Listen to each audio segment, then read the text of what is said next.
The following program is a collection of stooges talking about happenings in the sports world. It is meant to be comedic informative. The opinions expressed on this show do not necessarily reflect the beliefs of their peers, their boss, or ESPN. There may be some cuss words because that's how humans in the real world talk. If you are young, please seek permission before watching any further. Hey. What? Let's go! This show stinks, and the fact that you listen, we are very, very thankful for. Ah! The all-time leading tackler for the Green Bay Packers, You pig! Stop! Damn it! Be a friend, tell a friend something nice could change their life. Sport!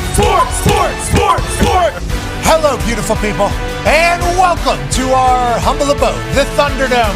On this, there's 100 days till NFL football Tuesday, May 28th, 2024. This program starts now. Hell yeah! Hell yeah is right. We are just 100 days away from NFL kickoff, where the Chiefs will play host to the Baltimore Ravens, and we're obviously incredibly excited. We hope you had a fantastic Memorial Day weekend. We hope that yesterday you gave thanks or a thought to those who gave it all for this beautiful country that we live in, and although it's not perfect, if it wasn't for those that signed a line saying, I will die for this country if need be for us to keep going, they have made it better in our pursuit of the best country on planet Earth. It was a nice day yesterday, got a chance to take in some sports, some action, some family time, and some Monday Night Raw. But it was after an incredible race Sunday, an incredible weekend of sport. In the NBA, we're eyeing down one sweep on the West, and on the East, the Pacers got swept by the Boston Celtics. So that when the Eastern Conference Finals are over, the Boston Celtics are going to be representing the East in the NBA Finals against who? Will it be the Minnesota Timberwolves, who were the story of the early playoff run as they knocked off the champions, the Denver Nuggets, and the Phoenix Suns? And that guy, Anthony Edwards, was going to be the next face of the NBA until this guy said, excuse me, am I still playing? Do I still exist? Am I banged up? Sure, I'm not 100% healthy, but you give me the ball in the fourth quarter, I'm going to make the shot. That's just kind of how it goes. And then Kyrie Irving, his tag team partner, has been playing at a level that we haven't seen in some time. Out of the magician with the basketball, they're up 3-0. A sweep is potentially on the horizon in both conference finals. That means the best teams are certainly going to be fighting over the NBA trophy. Not the NBA Cup, the in-season tournament, but the NBA championship. And in the NHL, it's 2-1. In the East, the New York Rangers take a 2-1 series lead over the Florida Panthers in the barn in Sunrise that you were at in a double overtime 5-4 thriller. Man. How do you feel about the Florida Panthers down 2-1 to the New York Rangers? Man, it was a great game. It's great that we went to New York and stole one early, winning game one, but lost two back-to-back overtime games. Great game, two great teams, and the goalies, Shesterkin and net is unbelievable. You're talking about Igor? Yeah, I don't know how many more shots he saw than Bob, but both of them were about phenomenal. 70 more? Yeah, but he was absolutely great standing on his head. But big game tonight. I think we'll bounce back. We'll recover and tie the series 2-2. Okay, that's Darius J. Butler, lifelong Florida Panthers fan down there in South Florida. They are in one against the New York Rangers, who have found something with a big guy back in the lineup as opposed to a healthy scratch. Hey, the guy that brought our team to life in the middle of the season, let's not play him in our biggest games. Yeah, right. Put Rempe on the ice. Magical things happen. Although we are friends with the entire Florida Panther squad. That's a good series. And West Texas hockey, how bad? Hell yeah. One half of the hammer, Dahn Cowboys at Bubba Gumpino in the back there. How about the Dallas Stars maybe making a run at the Lordo, pal? The boys are buzzing. Rupe Hintz came back last night. He's been out for 4 games.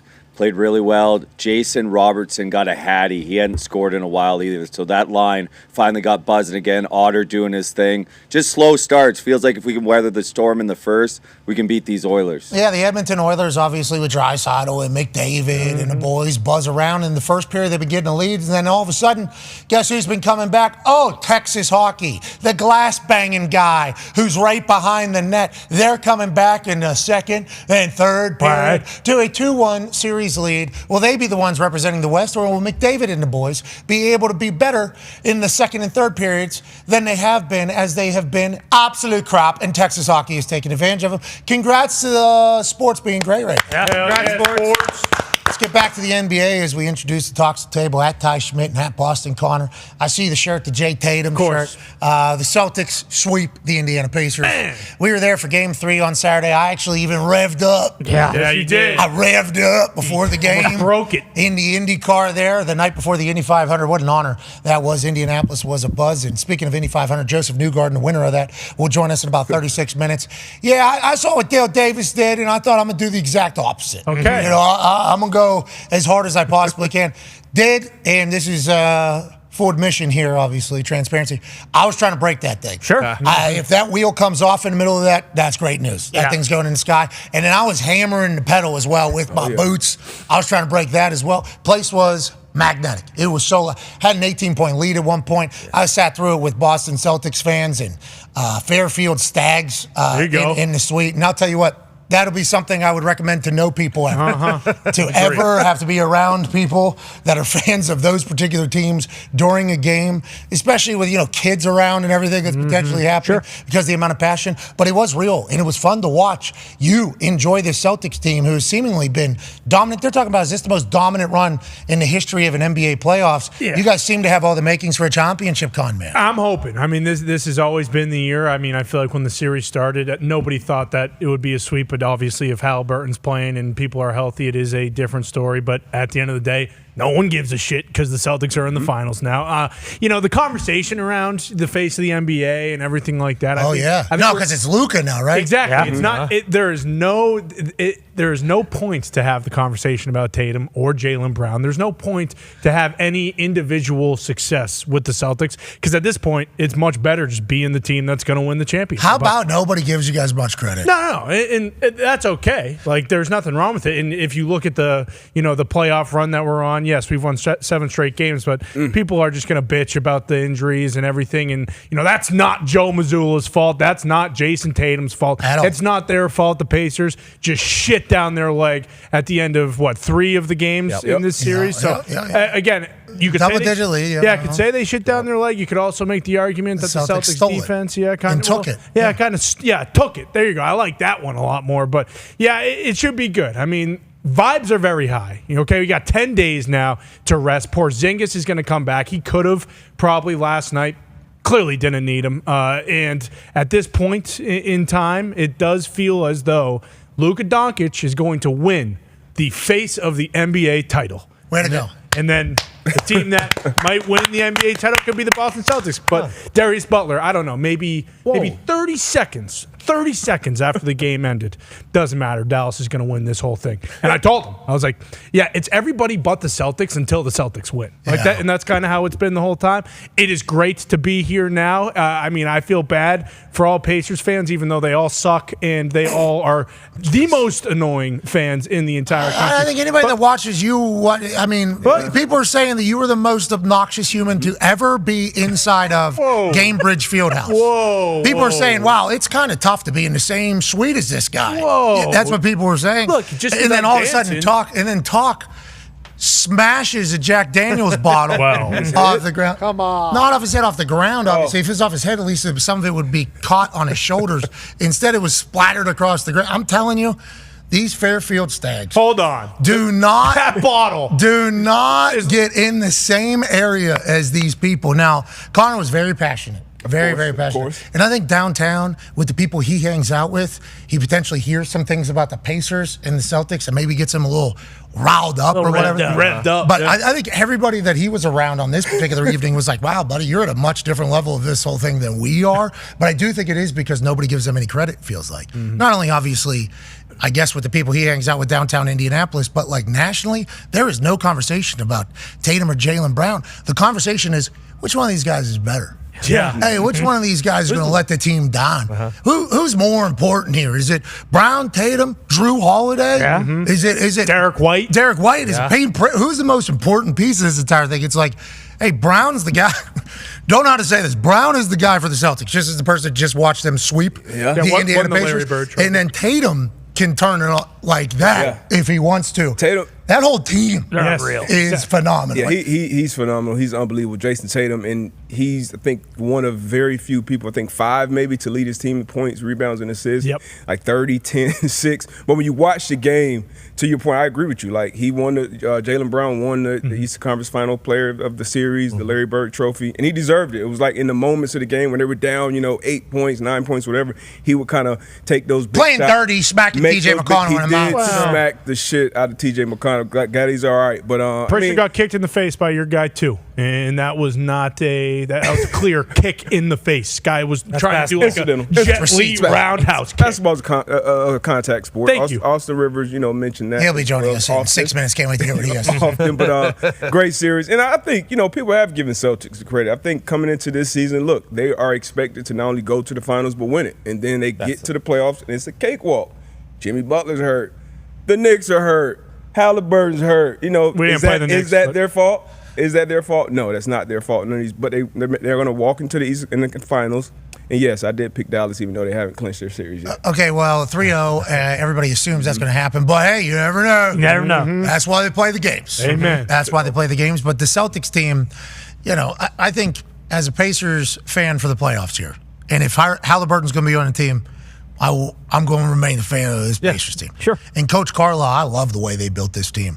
It took a few years. They were not good just a few years back. Then he said, we build around Halliburton. We bring in a T.J. McConnell, who Jaylen Brown came out and said afterwards, he's a dog. I'm actually a big fan of T.J. McConnell. Yeah. Whenever I said to people turn into Michael Jordan in the playoffs, I was talking about T.J. McConnell, who I talked to a lot. I smacked him in the mouth. Sorry. He's going to have to deal with it in the entire thing. But that team, the mindset here in Indiana, I think everybody is I don't think the Pacers were supposed to make the Eastern Conference Finals this year. No. So Indiana's actually pretty all right, we got swept. 10 seconds in that first game, I think we all probably knew what was about to happen. Then Tyrese gets hurt, we're there. But it is like the Celtics. Everybody else's expectations all season has been, you make it to the finals or not. You guys don't win, you're pissed, right?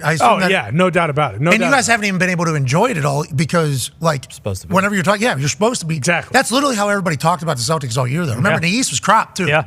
East was crap, West was good. This is just as somebody that has zoomed out version of watching the NBA league. It's like the East is crap, don't even worry about the East, other than the Celtics. But we're not going to talk about that because that's boring because they're going to make it to the finals anyways. And then they move into actual conversation about who's the face of the league, who's the best in the playoffs, who's this, and they're leaving out the team that is supposed to just make it to the finals. I could see why massholes were in full masshole effect around this Celtics team, but with the way Luka and Kyrie are doing their thing over there in Dallas, and I'm not saying Minnesota doesn't have a chance. It's only 3-0. That's right. Hey, last year, Celtics down 3-0, forced game 7. Bingo. Yeah. I don't think it's ever, I don't think. No, they went on to lose, but no, there's never been that comeback. Yeah, because I was looking at the stats as the Pacers. I thought so. And everybody was just presenting these stats that were yep, you're dead. Yep, it's over. Yeah, that's how this goes. If those games were only 4 minutes less, they'd be up 3-1. 11 seconds that first one. Crazy. You snipe off 11 seconds off that one. The Pacers are up 1-0 in Boston. And then, cool, we lose the second one. Sweet. We split up in Boston. And then we got double-digit leads in the last 2 games. And then Celtics are able to handle it. Yep. Celtics don't blink. Nope. They come back and make massive plays. I mean, that place was a buzzsaw, too, on Saturday night. Yes, it was. I mean, it really was. It was a tough place to play. I think Indianapolis was alive and well. And congrats to the Celtics.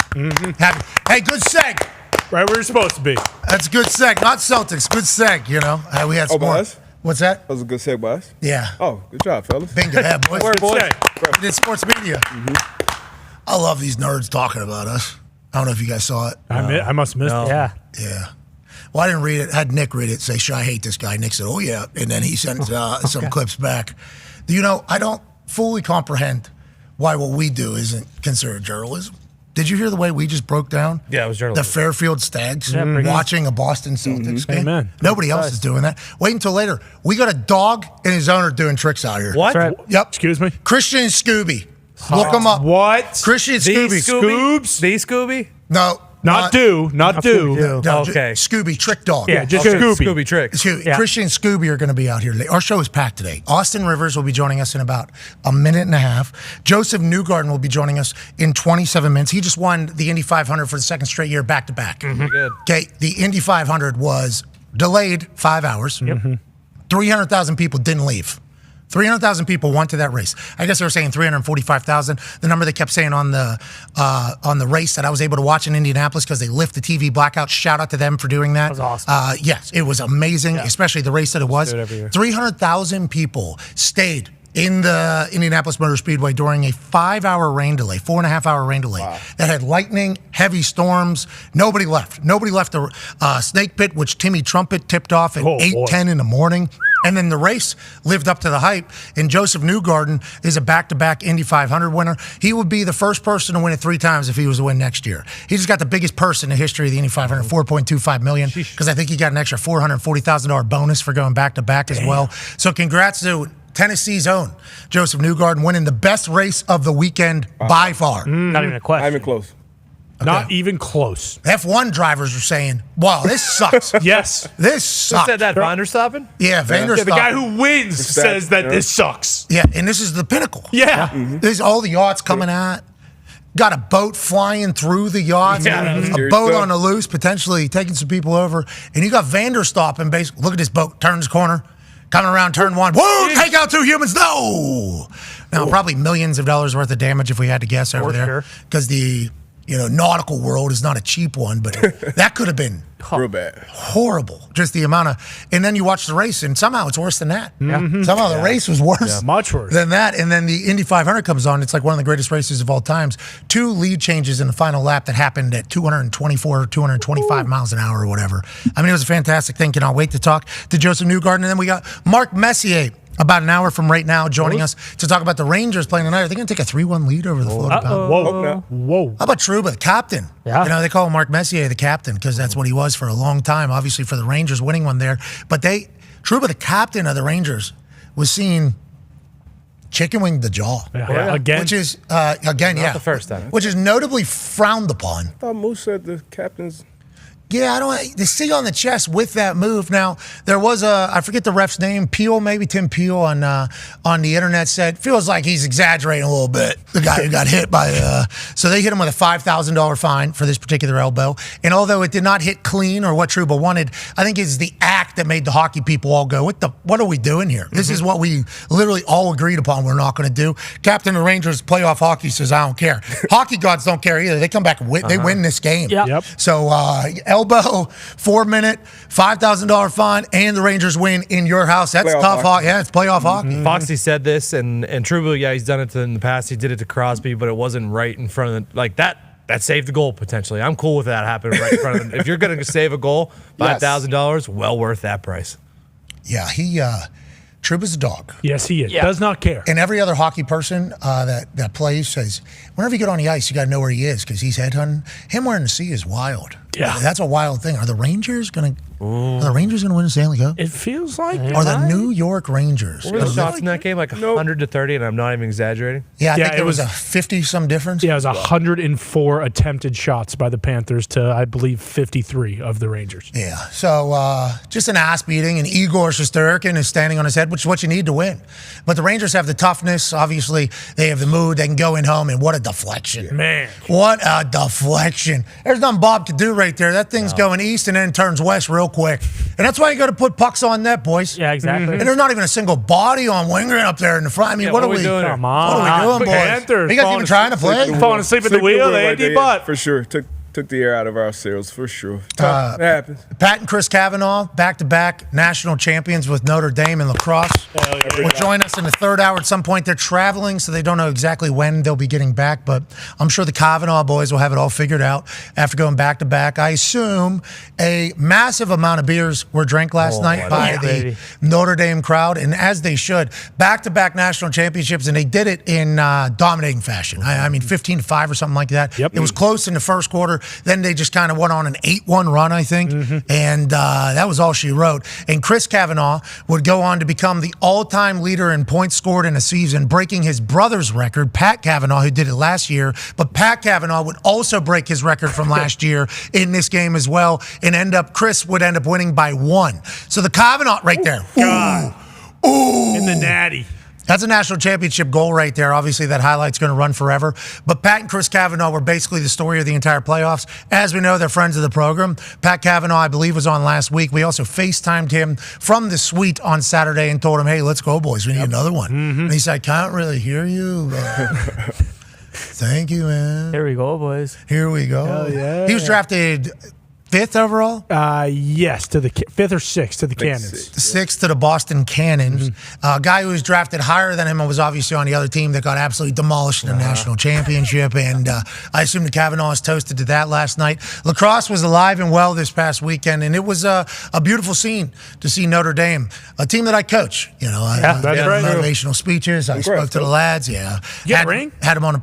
I think so. Okay, good. I do believe that's what the Cavanaughs and I will be chatting about today is my ring size if they need it. Sure. I think I'm putting it on middle finger. Okay. You know, Like that. That's where I always said if I get a national championship ring, Boom. it's going right through on the middle. I messed it up in football, but now I'm a lacrosse national champion. And So- I'll tell you what, Chris Cavanaugh's coming back. Here's me coaching the boys. This is how you put a helmet on. This is how you create a boys. Okay, we're trying to go back to back. We got to make sure we have good juice, good energy. Okay. Chris Cavanaugh was the one gifting me the thing. Pat Cavanaugh in the front there, and then the coach comes up.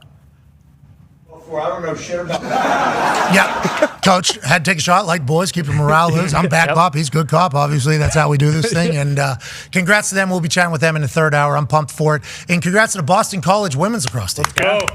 Matt Hasselbeck's daughters win the national championship. I believe they lost to the same team last year in the national championship. This year they were down 6-1, and then they end up coming back and winning in a thriller at the end. Lacrosse had a great weekend. Sports were fantastic this week. Yeah, truly. Speaking of sports, before Austin Rivers is able to join us, I guess there's some technical difficulties. The NFL has some news happening. What? Well, before we go any further into this particular news bucket, we have to go to last night's Monday Night Raw, where I reported something at the beginning of the J.D. McDonough-Braun Strowman match. This is what I said on Monday Night Raw last night. J.D. McDonough of the Judgment Day taking on the monster of all monsters, Braun Strowman, back in the ring after missing a year of time because of a neck injury. And look at the strength and power now of Strowman. A lot of people look at the size difference and think JD has no chance. Mark Davis is 70 years old and is expecting child with a 26-year-old. Anything is possible in this modern world, but with this big son of a bitch back in the ring, JD's been pooping his trousers. And now JD trying. Okay, so a lot of what was said there. Sure. Yeah. Braun Strowman is a big son of a bitch. Obviously, you look at the size difference between him and J.D. McDonough. You think to yourself, he's got no shot. So obviously, it's an easy correlation. You can see how my brain goes. Anything's possible. Yeah. Especially with what I just saw reported all over the internet, all over the place, that Mark Davis was expecting child with 26-year-old girlfriend. Turns out, that is not the case. Moments later, after I said that on Monday Night Raw, the lady who is pregnant would put out, Hayden Hopkins is her name, reports of Mark Davis being the father of my child are wildly untrue. I was pictured sitting next to him at a game in 2022 and have endured false rumors of a romantic relationship since. I was just a guest sitting in the owner's box with other friends. These continued media stories are negatively affecting what should be my happiest days. Joey and I are excited to welcome our baby in the fall. Joey and Hayden, I'd like to let you know, I apologize for perpetuating a lie. I understand how happy you guys should be at this moment. Would suck to have a 70-year-old billionaire kind of looming over the entire. So I would like to apologize to Hayden and let the world know, hey, we got to make sure we get these things right. Okay? We're obviously a part of this. Sure. Iceberg lies in the middle of Braun Strowman J.D. McDonough match last night. How would you know? Mark Davis is not the father. No. Okay. Okay? But we would like to congratulate Joey and Hayden Hopkins on the beautiful baby coming this fall. Congrats on doing it. Congrats, guys. Congrats, everybody. And it's bullshit. It is bullshit. You know what you just did? Sucks. You know what you just did there? Some people like to call that journalism. Oh! Swing Okay. Me? Yeah. Oh, yeah. with the J. Got down to the brass tacks facts. Yeah, I actually said that on Raw because I knew Joey was going to be watching Monday Night Raw. Sure. Huh? Yeah. And that was just me saying, like, hey, you need to get ahead of this thing. Check the that- sources. Yeah, that's exactly what I was doing. I was just going to get it out there. I wasn't potentially a massive part of the problem that created the story, then tried to end the story like a hero, like a lot of journalists. So I guess, yeah, I did do journalism. Yep. Good for me. No, go. absolutely. And I don't want to say it's your fault because if you look at the backlash from all this, it seems like people have finally reached a tipping point with dove climbing. So a lot of people basically Just saying, now. again, there's been a lot of the stuff, but this might be the seemed to be the tipping point. It was kind of like, hey, this guy is incredibly irresponsible. We cannot let this stuff keep happening. Stop running with stuff he says, because then, we got Joey and Hayden Hopkins having to... Think about how happy they are. Yeah, ruining their are you best kidding me? days. Hey, Joey, Hayden, I'm part of the problem. I'm sorry, but we're going to get better because of it. That's right. Good luck to your baby. Joining us now is a man who comes on this show and says dumb shit all the time. Incredibly entertaining and informative, though. Yeah. Austin Rivers. Yeah, Austin. Good to see you, Austin. Mark Davis, not a father at the age of 70. Anything to say about that, Austin? No, I got no comment. You guys have done your own research on that one. I'm going to let you have that entire segment. That's all you. No, no parts of that. But if you wanted to dabble, you could give your take on how it all... No dabbling for me. I'm gonna leave all the dumb shit today for somebody else, man. I'm not getting in. First off, that intro, I don't even know. I'm at a loss for words. A guy who comes on the air all the time and says dumb shit. Are you kidding me, Pat? That's kind of your thing. I mean, the percentages wise would say that's true. They say in baseball, you bat 300, you're going in the Hall of Fame. That's right. You're in here at like 60% hit rate on dumb shit. You know what I mean? I mean, and by dumb shit, I mean good shit. That's what I'm talking about. You know what I mean? I said one line and it set the world on fire. Due to you guys putting it out there the way you did. Whoa. Oh, yeah. Wasn't even us. And guess what? I've been defending myself ever since, but it's fine. You know what? There's no such thing as bad pub. Well, I guess there is in today's day. But we're good, man. Around. It's all good. They're saying that's actually coming around, too. I mean, there's a lot of conversations happening in the comedy world about that. And if it, nonetheless, Austin, we're thankful you joined our show. Yeah. You're great here. So let's continue to talk about the basketball here. Now, Celtics just sweep the Pacers. I don't love it. Okay, I don't love it at all. We had Coach Carlisle on after the Game 1 loss, in which the final 10 seconds were really when it was given away, and then the Celtics were able to pull it off in overtime at home. It felt like that one, after you lose in that particular fashion, was potentially going to be devastating for the boys. Now, Coach Carlisle says, nope, we understand that we can beat them. The whole message and narrative is super positive. But when you're in the locker room and you have that type of loss, does it make you question yourselves? Because then 2 more games in the series, they would have double-digit leads, and then Celtics would come back away. Is there a chance that they got in their heads and they're a young team and they'll learn from this? Or what are your thoughts on why? Was it just Celtics are a better basketball team? Yeah, I think it's a combination of a lot of things. Celtics are the better team. You know what I mean? This is a team that was supposed to be where they're at now. This is a team that if they didn't get to the finals, we would be crucifying on TV every day, right? Indiana's a young team. Their best player is very young, who wasn't even able to play in games 3 and 4 anyway. You got to admire the Pacers' effort. They played hard every single game. It's not like these games are just blowouts where the Celtics came in here and just dominated. The Pacers pushed them every single game, even games without Halliburton. They got a lot from guys that people slept on over the years. The Knicks gave away Obi Toppin, and people forget, gave up on T.J. McConnell. And, Nembhard, you got a young guard who was really able to flourish in these playoffs to where now you got him and Halliburton in the backcourt. So sometimes not everything is based upon winning or not. This was a very successful year for the Pacers. You got a great coach, Carlisle, who's got a good rapport with this team. You got a young talent. They'll probably make some moves in the offseason just due to the fact that people are probably going to be a little bit more intrigued to play for the Pacers. But the Celtics were the more superior team. They're supposed to win this series. They're fully healthy, by the way. So it is what it is. Every series that they've played so far, the best player in the opposite team has gone down. Every sport in the playoffs worries about health. It's just a part of the game. Like that's not the Celtics' fault or Joe Mazzulla's fault. He is now the youngest coach to reach a final since Bill in 1966, I think, is what it is. Joe Mazzulla. Why do you think Joe Mazzulla's message has been able to get through? And is he a part of them being healthy and the style in which they play? Because I know that Tibbs was getting in some shit, and then obviously the way Carlisle's teams go, is there a chance that kind of gets in there this late in the year? And why do you think Mazzulla's been good? Well, it helps when your team's that loaded. Brad Stevens, that a baby. Go, Brad. Brad's the Indiana guy. Yep. Brad Stevens. No, Brad's amazing. And he's done a great job transitioning into that front office role. And he's teed Mazzulla up. This is a guy that, first off, let's give Brad credit for even having the balls to take someone off the back of the bench. It's not like Mazzulla was in line to get that job. This is a guy that was sitting behind the bench that Brad Stevens was able to sniff out and understand that he had the basketball knowledge and know-how to be able to take that position. their team is extremely deep. And this is even without Porzingis. They won that series without Porzingis, giving him all the time in the world to rest. He's probably going to be available for the finals. Their best player didn't even win the MVP. I mean, Larry they Bird. gave it to Jaylen Brown. Yeah, that just tells you how good this team is. The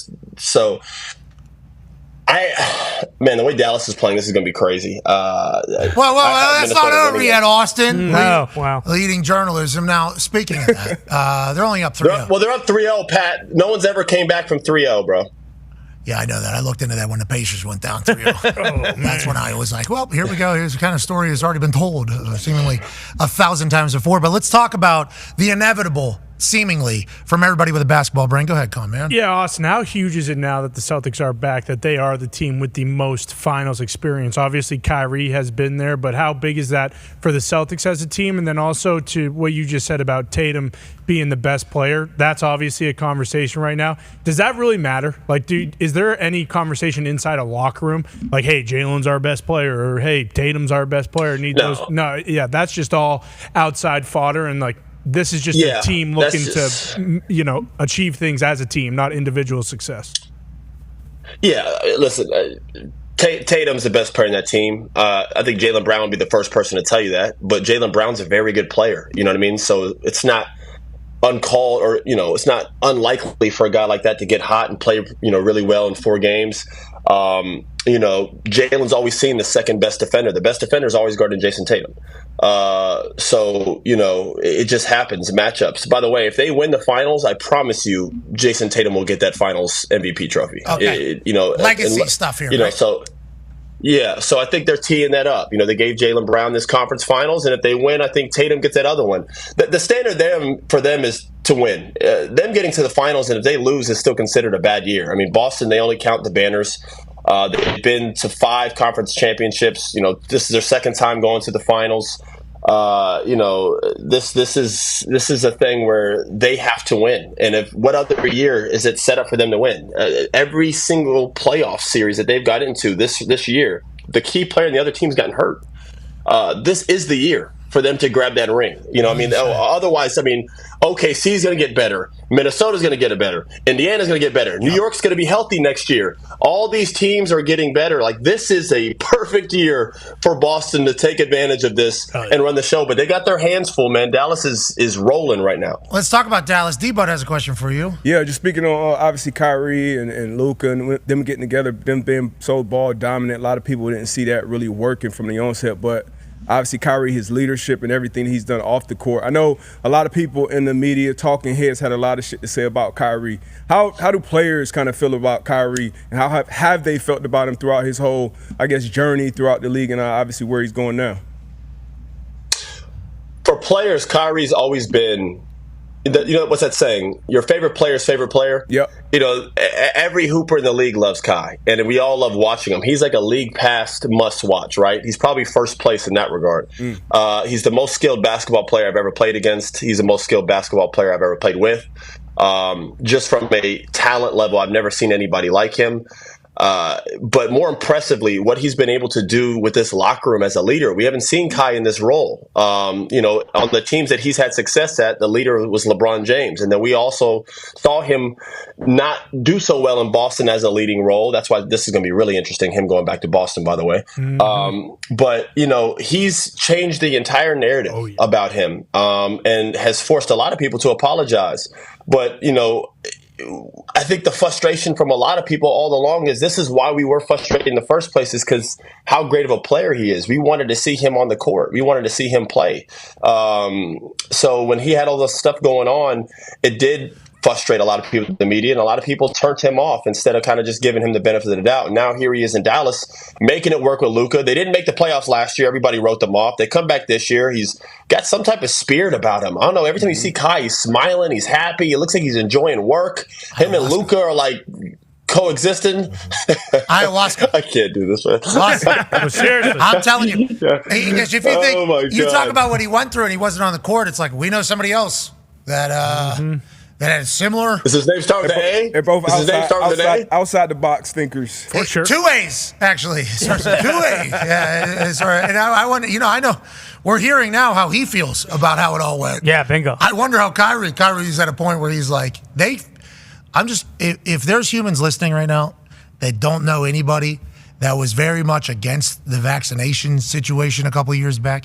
Now, granted, I was vaccinated while talking to Aaron Rodgers, and I was getting cooked in 7 different languages, because of how Aaron felt about the entire thing. Now, here we are years later. They all feel vindicated. Like, that might be a part of Kyrie's entire certainly hasn't forgotten. vibes as well. You know what I mean? Like, Texas, they too. are empowered. Like, they feel. I'm definitely. There's definitely some regrets about just willingly just putting the needle. You know what I mean? We all just took it, didn't ask. We all took that and just didn't ask questions. We trusted. And we now, trusted. Like, years later, we trusted. We trusted the process. Hey, we made it. Hey, listen, we all made it, right? We lost a lot of great people, but we all made it. So we beat. Fair enough. We beat COVID. Yeah. Right. What's up, everybody? We beat COVID. Now there's people that did it differently.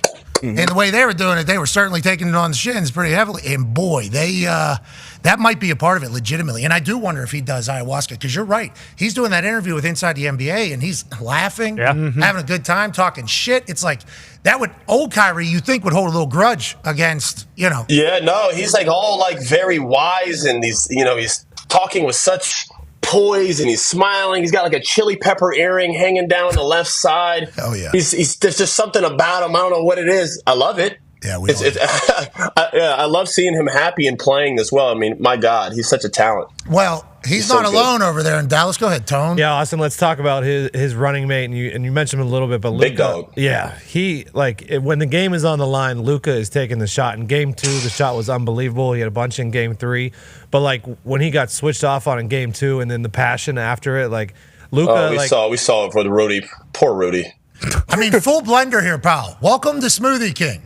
Yeah, that's happening. I mean, could you? This is just McDaniel's nose as he's backing up. Yikes! Yeah, that was the clip right there. Was Jaden knowing like shit? I mean, he hit something like 6 moves. I'm going this way, and then all it is crossover between the legs. It seems like so basic. But if you do it the way he does it, I assume he's open every time. That's why he's been able to move at seemingly slow motion since the beginning of his career and still create space. And then let him know that, hey, you can't guard me, motherfucker. Immediately afterwards, it's like, this guy is awesome to watch. Has been, but nobody thought he'd be able to win it all, right? Isn't that kind of like the knock this entire time? Can he win with how ball dominant he is?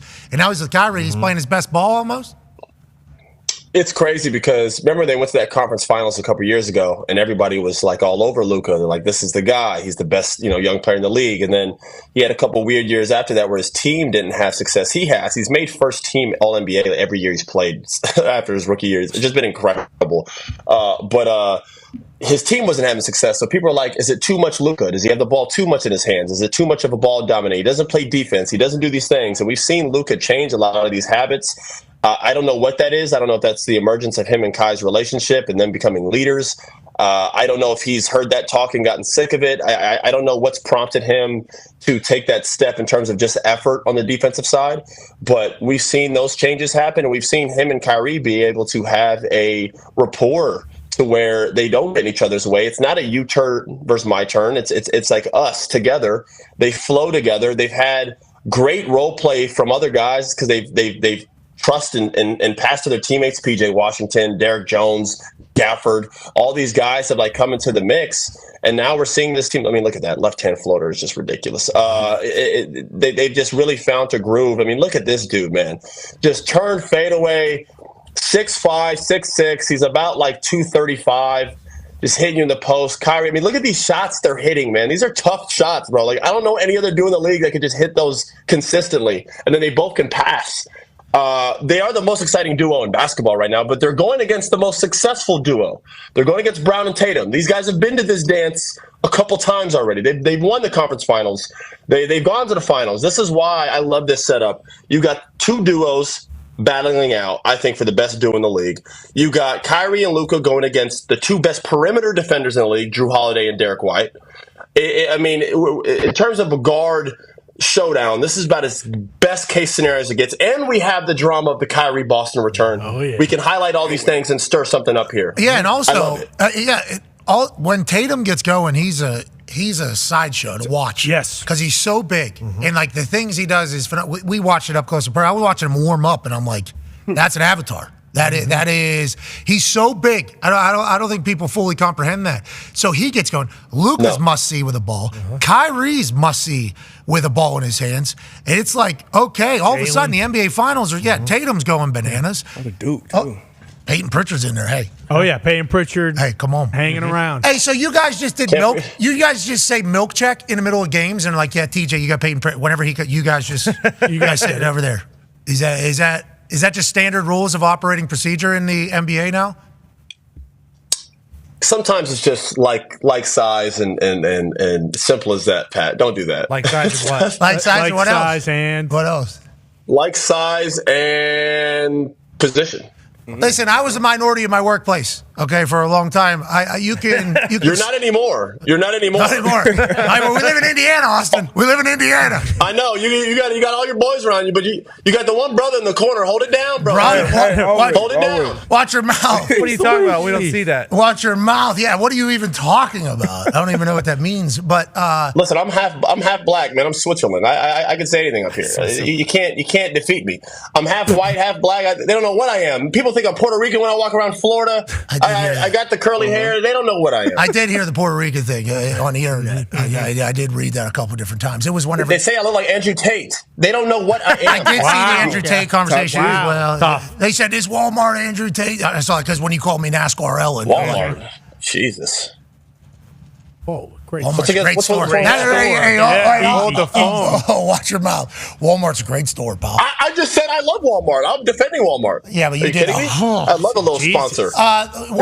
Amen. Hey, what they do with those prices. Oh, my God. Rollback? Oh, my Me? God. Best in the business. The best ever. You can get in there. Well, after seeing you with your dude wife shirt, I would love to have like a little Walmart shirt up here. Where's my sponsor? Well, see, that would be business that you would have to do, Austin. And I don't know. Yeah, okay. Yeah, all right. Yeah, let's move along here with something you said that obviously stirred the entire world up. I can take 30 guys from the NBA and play in the NFL. You can't do that with NFL guys. God. And you're just talking shit. And obviously it goes crazy. Did you see Luka and Travis Kelce dap each other up this weekend? Did you see that? It was a good. I love how we're coming together. I didn't want to spark a wedge. I didn't want to get a wedge between us. There's enough love and respect. Incredible athleticism. We don't need to be attacking each other. Enough people attack athletes. But great conversation for a good week. I mean, great. But Travis is a big son of a bitch. And like Luka is a massive dude. Huge. I mean, that is like that's our point. Those are our point guards, Pat. Yeah, we didn't even think about like Luka could figure out how to play tackle. I would assume. Oh, wow. You know what I mean? Yeah. Like didn't even think like if Luka focused on being a left tackle because of how look how big Travis is a big dude. Like Travis, he could easily figure out how to play. Yeah. I'm almost coming to your side more and more. I love it. And listen, is it 30? I don't know. It could be 5. It could be 10. It could be 15. I don't really know. I just know we have some guys I think could be serviceable. I don't think they would be Travis Kelce or like Randy Moss. I just think we have a couple guys in there that maybe with proper training, you could throw in the end zone. Maybe they can hold it, catch it and come down with it. Yeah, and is that crazy to think? And we have some guys that can certainly cook you guys. No doubt. I mean, I saw what TJ McConnell just did. And TJ McConnell, between the years, he comes from a Hall of Fame basketball coach as his father. So that's a whole different level in this entire thing. High school basketball coach, he's been in the weeds of hoops his whole life. But it's like we can figure out some corners who could go lock Dahn and do their thing in the NBA. And that's why the conversation was such a good one. Mm-hmm. That's why we appreciate you. Yeah, make that face. That's why we appreciate you. They can just lock you guys down. Okay. Keep going. No problems at all. These guys put elbows in backs. Mm-hmm. I mean, they're pesty. Uh-huh. They're talking junk. And the confidence never lost. No. Ever. They'll put up a shot. They won't hit anything. Guess what? Next time down, they're getting that logo. Yep. That thing's coming up. And that's the mentality you need to be in the NBA.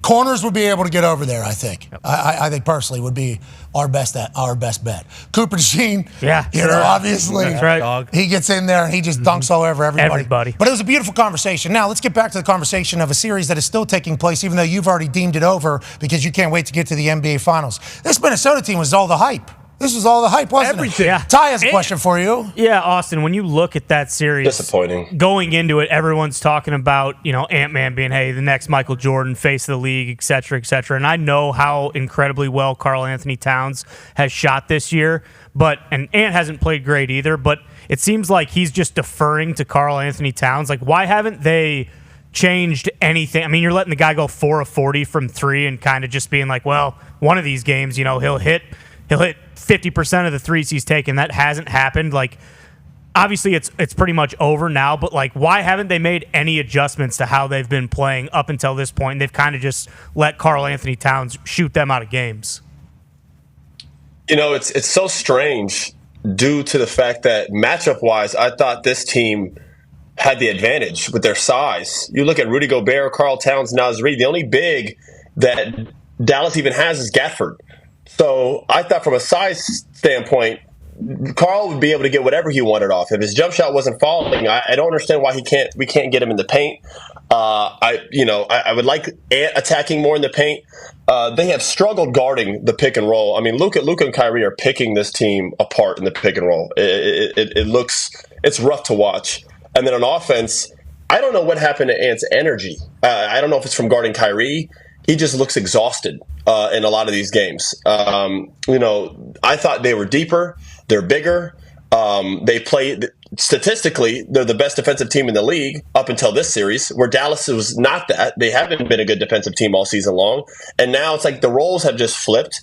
They're finding ways to pick on Rudy, which is weird because he's our defensive player of the year, and that's not a guy you're supposed to be picking on.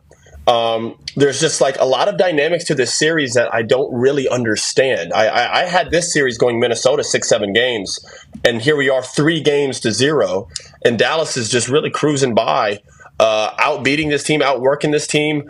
Luka and Kyrie are tearing them up. It's been weird to watch. Yeah, I don't have an answer to that. I wish it did. And Dallas is at home. In Texas hockey, Dallas Stars also rolling. It's like Dallas is alive right now, kind of a buzzsaw. Excited to see him keep it going. We appreciate the hell out of you, Austin. Great work today, Austin. Hell yeah, really good. Austin. The drama-free day, I love it. Every once in a while, we just need to have some good, healthy conversation, Pat. I don't like the intro, but we'll work on that. We'll get there. Yeah, we will. We certainly will work on that. Yeah, we as in that crew there, not me. I can't do the intro for myself. I think the intro is great. So I don't really know what. You said I say a lot of bullshit before I got dumb shit. Dumb shit, and then right after dumb shit, my face appears on your screen. Kind of blurry there because it's not a good intro. Yeah, but it's kind of blurry because like where your camera's too good. You're like it. No, well, that's because I'm calling on a Zoom. That's because I'm calling on a FaceTime. All right, ladies and gentlemen, Austin Rivers, thank you, Austin. Yeah, you're doing great. Only one with that problem. Only one with that problem. Joining us now, ladies and gentlemen, is a man who's a back-to-back Indy 500 winner. First time in 22 years. Only the 11th person in the history of the Indy 500 to win back-to-back. If he goes on to win next year, he'll be the first one ever to win 3 straight Indy 500s. The greatest spectacle in racing, obviously the greatest racing on earth. Ladies and gentlemen, our champion, Josef Newgarden. How are you? Great to be here. Good to see you, Pat. Hey, great to see you. Congratulations. What a win. What a win, Joe. That was awesome. I saw you afterwards, obviously, get out of the car, hop into the crowd. The boys are going to ask about that. We'll dive into a new tradition that you're starting after you win Indy 500s in a bit. But, like, the entire day, the rain delay, 4.5 hours, 300,000 people staying, the start, the finish, afterwards, you say, yeah, that's how you want to win it. Like, how do you feel right now? Has the adrenaline dumped off, or are you still riding a high, Joe? Can you imagine that? You know, there's so much to talk about on this event. You know, you're a great Indiana man, Pat. You're a great sportsman, and you know what this race is all about in this city. It's a huge deal. I was shocked. We had a thunderstorm rolling, ripping through the city here. You know, midday, right when this race is supposed to go, and 340,000 people just toughed it out, and they just stuck around until we're 4 hours later. We're going to run this thing. I couldn't believe it, but I think it speaks volumes to what the Indianapolis 500 is and what it means to this community, the significance of the race.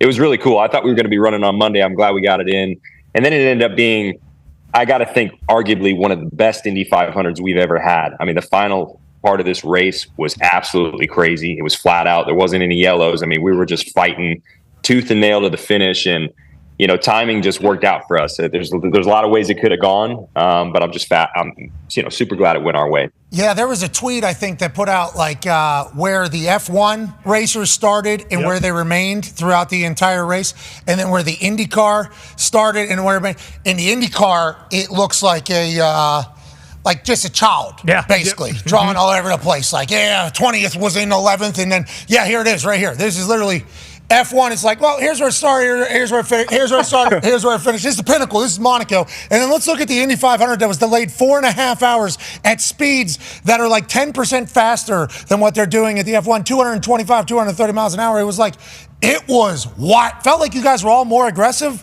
Is that accurate to say this year the Indy 500 was more aggressive, or why do you think that was the case? I think it was the rain delay. It was odd. Everybody was pent up. They were ready to do this, this moment. And that's what's the weird thing about this race. You're here for basically 3 weeks prepping for this one day, this one moment where you got to get it right. And you've spent all this time and energy and you put your heart and soul into it. And so I think everybody was heightened, ready to go. And then we just pulled back with the storm. And then, we weren't even sure if we were going to run. And then it was everything's clear and everybody get back into the stand. So I think everybody was just a little antsy to get racing. And it was kind of nuts in the beginning. People were wrecking like crazy. There was all sorts of yellows. And then once we got past halfway, turn one was nasty. Everybody was getting into it there. But once we got past halfway, then it settled in and you could see, all right, now it's go time for everybody. Felt like a lot of racers I knew, felt like a lot of very talented drivers. And let's go into the final lap here. So, let's go, dude.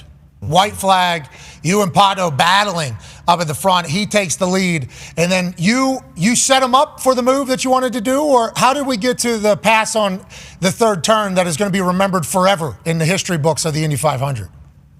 All right, so how do I explain this? I always want to use a football analogy for some reason with you, but I like you know what it's like? It's like you're in the fourth quarter and it's a super close game and you're trying to manage the clock and you're you don't want to pull the punch first. You don't want to score first and give him the back the opportunity. And it's like Pato, when he passed me on the front straightaway, it's like he gave me the ball back with less than 30 seconds. Tom Brady gets the ball back, but Patrick Mahomes gets the ball back with a minute left in the game. They're up 4. Or something like that. You know what's going to take place. That's kind of what happened? That's what it felt like. And there's no guarantees you're going to get it right. You can't fault Pato. He made his move at his time that he thought was right. And I was just trying to strike back. And I said, coming off turn 2, I said, I cannot wait till turn 4. I'm going to get a run here off of 2. And whatever type of run I get, whether it's good or bad, I'm sticking with it. He chose the inside. I said, I'll take the outside. No problem. I don't know if this is going to work, but look, we're either going to win another race or we're going to end up in the wall. And I think at the Indy 500, that's almost how you have to approach it if you really want to win this thing. Yeah, you're going 223 miles an hour there around a bend that's like this, right next to a wall. Obviously, we've seen what could happen in the past. Yeah, the mindset and the mentality is absolutely absurd. Did you know your car had enough? Did you feel like your car had enough all day to get a win? Oh, definitely. For us at Team Penske, genuinely, this was a dream Indy 500 month. We locked out the front row. I know Scotty Mack was there talking to you guys a week ago after qualifying. It's unheard of in today's day and age. Everybody is too close. 20, 30 years ago, the separation on the field was much higher. You could build faster cars than your competitors and you could lock out the front row. Nowadays, there's so much parity, so much information flow that it's near impossible to do that with 3 cars in the same team. So I knew we had a race-winning car. It doesn't guarantee a victory. It doesn't matter if you should win the race. It doesn't mean you're going to. So it just all fell our way, but we were definitely prepared this month. I was super proud to be a part of this team. As you should be. Ratings were through the roof. Congratulations to you all. I think the delay helped with ratings. I think the story kept getting told louder and louder on air. Still delay. Here's a video of kids racing in the middle of the rain. Kyle Larson, is he going to be able to make it to Charlotte? It's like the story kept building throughout the day, and I think it helped with the ratings. And obviously, taking out the blackout here in Indianapolis was nice for anybody that was doing daddy daycare and this entire thing. Penske has been in 50 Indy 500s, Team Penske. They've won 20 of them. It's pretty good. Damn. Pretty good clip. You're back-to-back. If you win next, you'll be the first ever to do 3 times in a row. F1 fan, Darius J. Butler has a question for you. Yeah, the Monaco races sucked. That helped as well. But once you made that pass on Pato, is there something with the driver when the position he's in, dealing with dirty air once you make that pass? What is that? Does that mess up the engine? Does that mess up the speed? What's the effect on him on being in second at that point? Yeah, it's a great question. That's exactly why it worked out. Because basically when I passed him into turn 3, I cleared him at a perfect time. I basically cleared him at the apex, which is the center of the corner. And as soon as once I clear him and I start to come down, he gets a immediate disturbance of air, and that just washed him out. You see all the momentum he lost. Yep. So he lost momentum at the exact wrong time. And then I knew in the short shoot before. So you laid the banana on purpose right there? You laid the banana on purpose? In Mario Kart terms, that's exactly what happened. It was like the perfect time. Wow, Joe, you're a stud. Yeah. All this is going on at 200 plus miles an hour while you've lost how much weight during this race? Do you know? This one wasn't bad. It wasn't hot. If it's a hot day, physical, you'll lose like 7-8 pounds. I probably didn't lose much that day, maybe only a pound. Okay, so you're sitting down though. How long are you strapped in there for a race? How long was that? I don't know. Indy 500 is normally 2.5, 3 hours. 500 miles. It's our longest show. So then you get out and then you go through the cage like you did last year, and then you hop over this fence. Now, obviously, it's tough to get out. That's a tight hole. The boys are jacked. Boys are jacked. Yeah, we fucking did it, dude. Yeah, we did. Hell yeah. And then I assume you made a deal with yourself that if you win again, you're going to do it again. Same exit, more smooth this time. You're hop over this fence, right? Yo, check out this hop. This is wow. That's boom. right out of a race car. Yeah. I mean, what's going through your head here? And what are they saying to you? Can you hear them with the helmet on and everything? I mean, it turns scary very quickly when you get into this crowd because there's a lot of pressure that starts to build around you. And for me, I'm thinking I need to get out of this as quickly as possible. But it's the coolest. There's nothing. I mean, I know Pat, you've been there. There's nothing like this crowd. You got 340,000 people in one area. Boost. It's pretty nuts. Very electric. Boost. And I will say, the beginning of that, I hope people understood what happened. Like, we were like sports figures together. I was shoving my crew. I didn't mean it in a bad way. I was just so happy. I was like, I wanted to throw all these guys everywhere. It was so much fun. Nobody took it that way. No. You just won the Indy 500 again. The entire team obviously does a lot of work. You going into the crowd is a nice tip of the cap to everybody. And also, there's a new... Hey, all right, now that's where it cracked in there. That was just sitting down for 4 hours. And maybe the view isn't as... Well, I had a little arm check me there. I got to say, a fan checked me, and I almost lost the car. There's a Pato fan saying, "You son of a bitch," laying that banana. Now, we got about a minute and a half here before a hard out as we watch you celebrate. And obviously, Penske had some drama throughout this entire process, so big-time get back. There's a new tradition happening in Indy. Go ahead, Con Man. Yeah, Joseph, does this one feel more special because of the fact that the Indy 500 is now giving out sweet blue jackets to the winners of the Indy 500? And also, do you have two of them now, or do they just give you the one from last year now? Which the Masters does. Yeah, you only get one green jacket in Augusta, which is stupid. Whoa. So. That's a great question. This is a brand new tradition. This literally just happened. It was super cool. You see all the live winners of the race. They were there just a couple days before the event. We all got our jackets. We all had a photo on the Yard of Bricks with the Borg Warner trophy. I think check this out. It was so cool. I mean, I tip of the cap to Roger Penske. He wanted to do this, and I think it's fitting for what this event is. It's over 100 years old. It's a very significant event. I think you only get the one, but you get it updated. So they put they have your specific win photos lined in the jacket. It's got your name. It's super nice embroidery. So they didn't really. It was very cool to be able to rock that jacket. Hopefully they'll put your kid kissing the bricks alongside you and your bride. It was a beautiful day. Congrats again, Joe. We appreciate the time. Thank you, guys. Take care. Hey, you could race in F1, right? Absolutely. Any of us could. We would rock it. Josef Newgarden. Thank you, buddy. All right, we'll be back with Hour 2. AJ Hawk will join us. So will Mark Messier and Christian and Scooby. Be a friend, tell a friend something nice that might change their life. Take 3! Yards today on 18 carries. 1st and 10, Roethlisberger. Oh, it's picked off. That is AJ Hawk coming the other way, protecting the ball, and down he goes. The big defensive play by AJ Hawk, their linebacker. Out of 10. Flacco under pressure. AJ Hawk with his 3rd sack today. And we've seen a couple times during the course of the... Flacco down the seam for Heap. Intercepted by AJ Hawk. Down at the 41. Flacco intercepted on back-to-back plays. 2nd and 13, Locker to throw. And he goes down. A.J. Hawk, his second sack of the season. And again, the Green Bay Packers are so... Throw on first down. They're going to dump it off to Peterson over the middle, and Hawk makes a tackle. Ball comes loose. Ball is loose. No signal. And the Packers have it.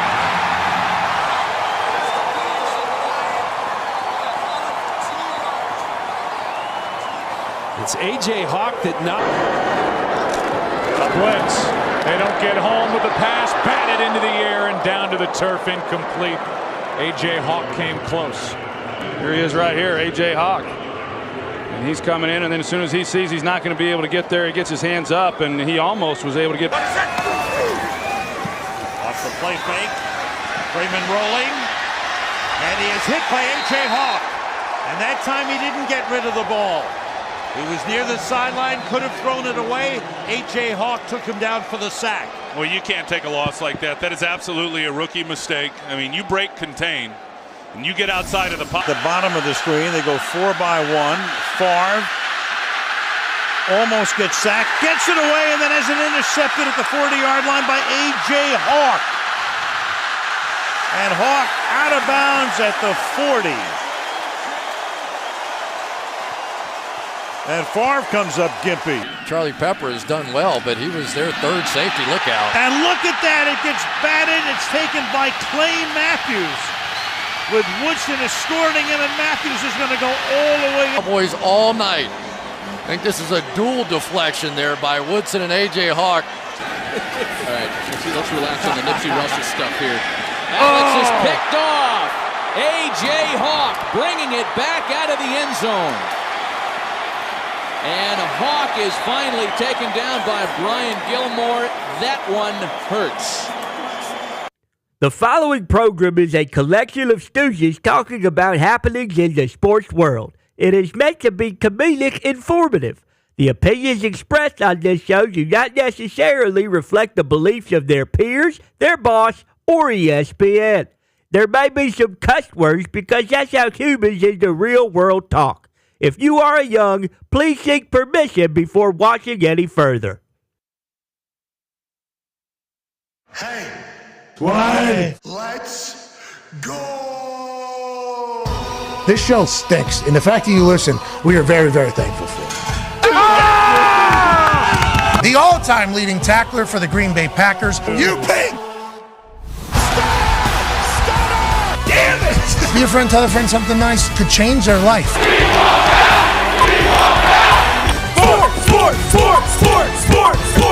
Hello, beautiful people, and welcome back to our humble abode, the Thunderdome, on this 100 Days Till Football Tuesday, May 28, 2024. Hour 2 of the program starts now. Hell yeah! Hell yeah is right. Life is great. I hope you had a fantastic Memorial Day. Hour 2 kicks off here with a saying that needs to be said more often, but it can only be said on one particular day. There's 100 days till NFL football. Come on. Yes. Let's remember that. The Chiefs and the Ravens 100 days from now will be kicking off an NFL season that's going to be better than any NFL season that has ever happened in its history. Woo!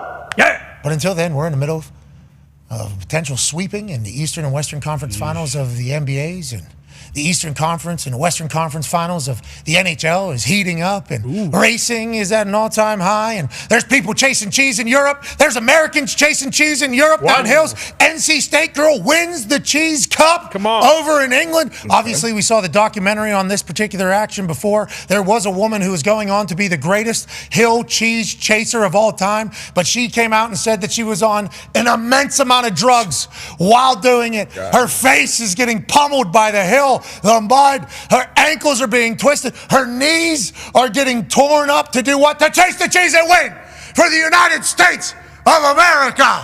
Congratulations. I Show Speed also ran in the men's cheese chase down that particular hill. Speed? He ended up in 4th place. Okay. I don't know. See, the thing is to catch the cheese. Can you catch the cheese? He who catches the cheese is the winner of the cheese race, you see. And I Show Speed decided to participate in this body-damaging, brutalizing trip down a hill in England.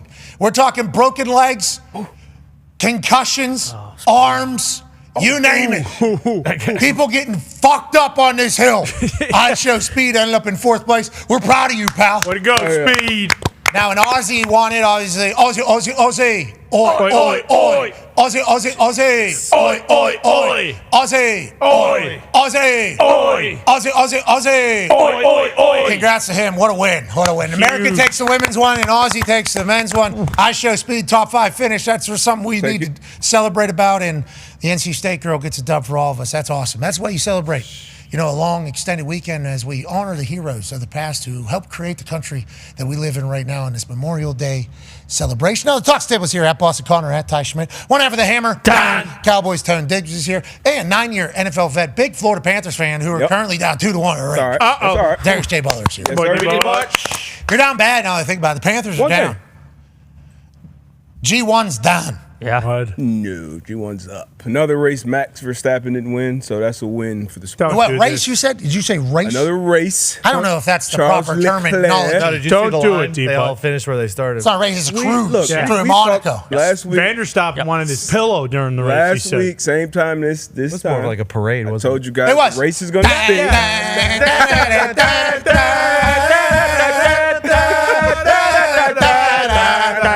what a pass! No.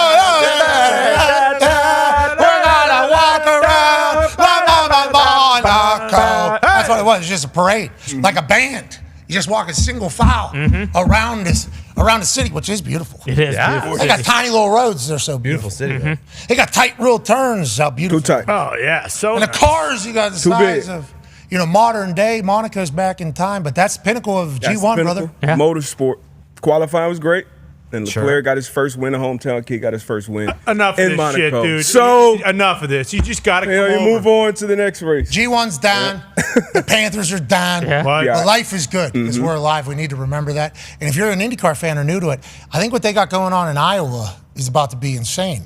2 days back to back, the Hy-Vee something. I saw a commercial for it. They got Luke Combs, Post Malone, Kelsey Ballerina. Oh, shit. And Ballerini. Jesus. Is it It's on me. Is it a super speed? I've heard the word ballerina a lot more than I've heard ballerina. I do apologize. I do. Corrected, though. Huh? Quick corrections. Journalism right there. Good Italian. job. You don't remember? Yep. Thank you. Yeah. Ladies and gentlemen, joining us live from an attic in Ohio. The NASCAR, IndyCar season is going to continue. It's really good. Oh, yeah. It will continue to be exactly like what Any you more saw. super speedways? Because that's all I watch. Big ovals, they don't run enough big ovals. They got a lot of street courses. I don't need though. any of this And they actually pass each street other, bullshit. Iowa is an oval as well. Okay, good. Yep. But I think they'll probably do street one day and then I would oval assume the so. next. I would assume so. I don't know, though. It's good race time. It's good race time. And you'll get into it, obviously, just like you did the Indy 500. Joining us live from an attic in Ohio is a man whose highlights hit the internet this weekend, and everybody was reminded, oh, this guy's a dog. Yeah. Ladies and gentlemen, college football national champion, Super Bowl champion, Ryder Cup winner, and a man who's the current president of Ohio, A.J. Hawk. Yeah. AJ, did you get to catch any of the racing that happened on Sunday?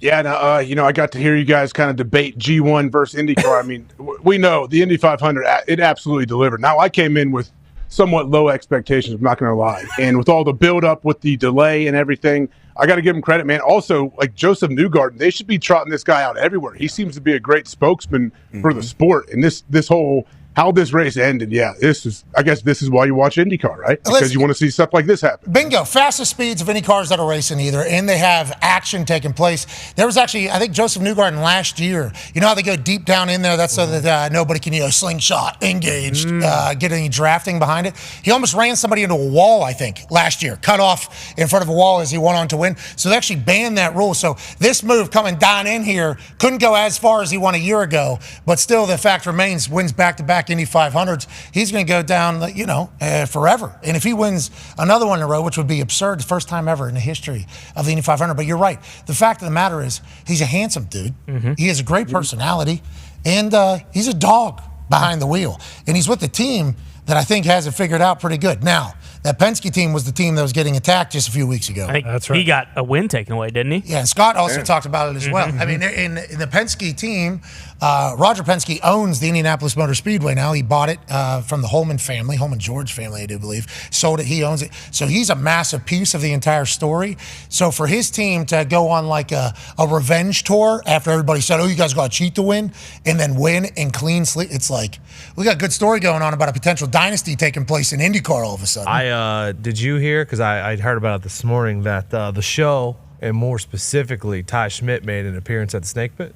Oh yeah. What? So at the Snake Pit, we ended up going to the Indy 500. Snake Pit is turn 3. Yeah, Snake Pit's like turn 3, basically like Music a festival. festival. Like you just mentioned at Iowa, Luke Combs, all those guys. They do that at the 500, but just with DJs, and it's a huge set. The whole thing. Timmy Trumpets, who we listen to every morning, was kicking it off at 8 o'clock. So obviously we said, you know what, we'll stop by Timmy Trumpets and then we'll leave. As we're leaving Timmy Trumpets, I forget who the next DJ is. DJ leads his set off with the clip of Ty saying the Indy 500 sucks. Look, I'm not kidding. We turn around. Your face is on the massive screen talking about the Indy 500, and then you hear Ty come through the background saying that it sucks. And then this guy immediately just goes, fuck that! The Indy 500's the best event of the year! And everyone starts going nuts. I had no idea. Basically, in Ty Schmidt's face. I completely forgot to tell this story again. Yeah. What a performance. I was going to say, that. You know what? And that guy, you're welcome. Because guess what? You don't get to have that moment if I don't ever say that. So I'm glad I could help start his set, and get however many people in the Snake Pit, up and pumping. They showed local news. They showed a sky cam of Snake Pit. It was, like 7:38, whatever it was. Yeah. It was just a sea of humans. It was just a sea of humans out there. It's like, there's nothing like it. People are rolling in there 6 a.m. They fire a cannon, and it's like, all right, gates are open. And you got people, cars, humans, bodies getting carried in from the night before. I mean, it's like Dega? Is it like Dega? People taking their clothes off and dancing all over the place? Was that Talladega? For like 3-4 days, though, because they're staying in there's a Coke lot that's right next to it. Shenanigans. And they're like living there. A Coke like Coca-Cola? Soda? Yes, not cocaine. It is not a cocaine lot. Yeah. Although, I mean, that's illegal. Probably find some there. You can make some 3 or 4 days, assumptions it might help. if you're staying in there Indiana. for I don't know how much they're sleeping, but nowadays cocaine is too much. You can't do it, kids. No, you can't Don't do it. Like that's Don't. You don't know what's in there. I actually gave this speech to somebody this weekend. I forget who it was. We were chit-chatting about the old days. And I was like, yeah, back in the old days, they were like, kids, don't do drugs, because it's not good for your future. Now the message is like, kids, you can't do drugs, you'll die. Yeah. So, sorry about it. Okay. It might have been to the Fairfield guys. It's maybe. Yeah, it might have been, but it's like it's just a vastly different time. So let's assume that the Coke lot is only drinking Coca-Colas and beers. Sure. That's all, like which every human needs to be doing. But as soon as that cannon goes off, these people just, they rise up from the dead, and then it's just like pilgrimage into the Snake Pit pretty much. And then Timmy Trumpet's job is to wake them up, and then they're going from then until 4:45 start of the race. No chance. Back to Indy 500. I was talking to a guy who was, I guess DJs play. Yeah, go ahead. I was talking to a guy who was part of running the security there, and they were super worried about the rain because the rain stops the race. The rain does not stop the Snake Pit. Yeah. So everyone from the stands is going to now just try to go into the Snake Pit. Real issues. I mean, Trumpets ended his set by smashing a 1 liter bottle of Grey Goose off his head. Phenomenal. One of the greatest things I've ever seen in my life. One of the cleanest breaks. Right over his skull. So it was a gimmick bottle. Maybe, but I mean, Trumpets. No. What if he knocks himself out cold? Dude, Trumpets is stacked. He's on this guy's shoulders. It was phenomenal. What a show. What a time. Anyways, that's the Indy 500. It's once a year. Mm-hmm. Okay, next year we'll remember that we need to talk about it more going into it, maybe. Right? Maybe. We're the same amount. I don't know. Yeah, I feel like we covered it pretty good. Yeah, we did. Absolutely. It's like 2.5 days beforehand. Yeah. Now afterwards. Have the top pole sitter come in. We did have McGee. Yeah. McGee was great coverage. He was. McGee was at the game on Saturday night. He was. McGee was with Kyle Larson all day Sunday. And obviously, Kyle Larson isn't thrilled with how his entire day went. But, I mean, weather's going to get you. There's nothing you can do about it. He's going to try to get next year. We'll see if the NASCAR folks allow him. I think that is kind of a part of the thing that I watched, because he did the Indy 500, but he missed the only racing that was in NASCAR because of rain delay and then a cancellation. What a shit show. But what isn't a shit show is that the New York Rangers are up 2-1 over the Florida Panthers. Big game tonight. Joining us is not only a Rangers legend, but obviously a hockey icon. The captain, ladies and gentlemen, Mark Messier. Yeah, Moose. Good to see you. Good to see everybody. It sounds like I got to get to the Snake Pit. Hey, Moose, have you ever been to the Indy 500? I have never been to the Indy 500, and as you know, I played for Indianapolis Racers when I was 17 years old, went back in the WHA, so I know Indianapolis. What year was that for the WHA? That was the last year. It was 78, 79. And I told you before, I think, but I'm the youngest player to ever fold two franchises at 17 years old, the Cincinnati Stingers and the Indianapolis Racers. Yeah, that was just by happenstance. Obviously, it was not because of you. But 1978, if you were to look up photos of the Snake Pit from then, what was happening in turn 3, if your 17-year-old Mark Messier would have wandered in there, I don't know if you have the hockey career that you have. So I'm thankful that you've never been over there. I fell into a few with snake pits over my career. Moose, that feels like a part of the hockey culture. Is that an accurate thing? I think the hockey culture does like to have a good time. Are the guys modern day still doing that, you think?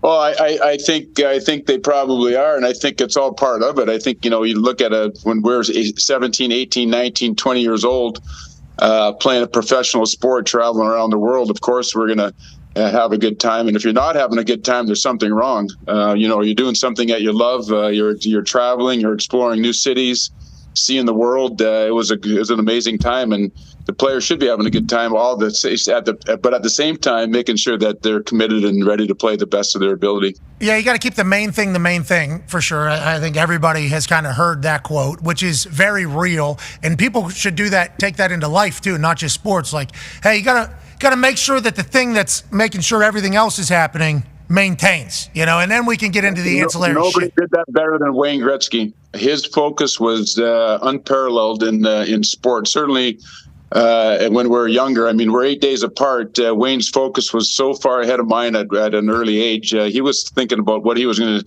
do from game to game, and how many goals and assists he was going to score, and how we're going to win the game. And I was thinking about where we're going to go after the game. Hey, you need both of those. You need both of those on a team, and obviously you getting to learn from Wayno obviously goes on to propel you to the incredible career that you had. But I heard a story, and I guess since we're in the vein of having good times and stuff like now, I have a story where in my life I took shrooms in college.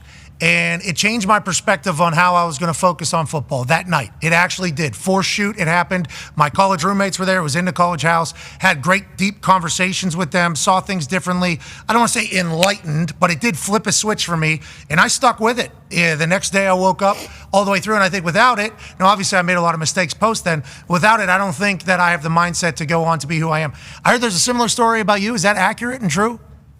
It is true. As an athlete, we spend probably 95% or 99% of our time on our bodies, and back then, not a lot on our minds. It gave me the ability to look at a bigger picture, a vastness that is out there. As you know, we're only utilizing a small portion of the power that we have in our brains. And I was thinking that if I'm going to spend 95% working out at the gym, how can I become better player? How can I understand the game better? How can I become a better pro?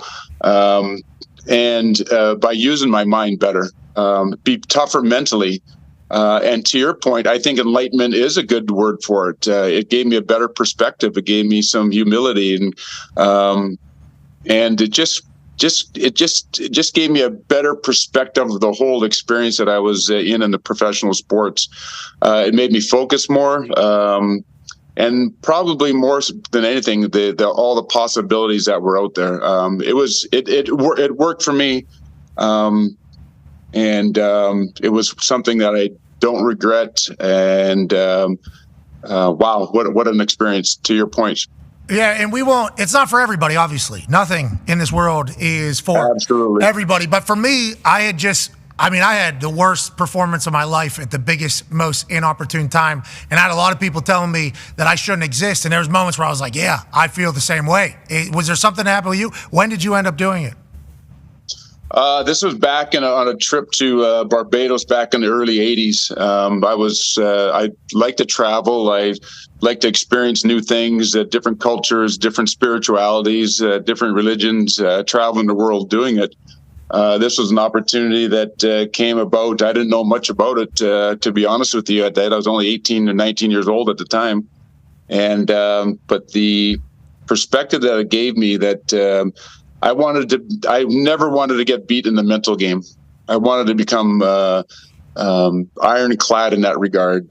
This gave me an opportunity to think that I could expand my mind. I could become more understanding, more humility, more gratitude to the people that are around me, and maybe a better leader, actually, in some regards, later on in my career because of it as well.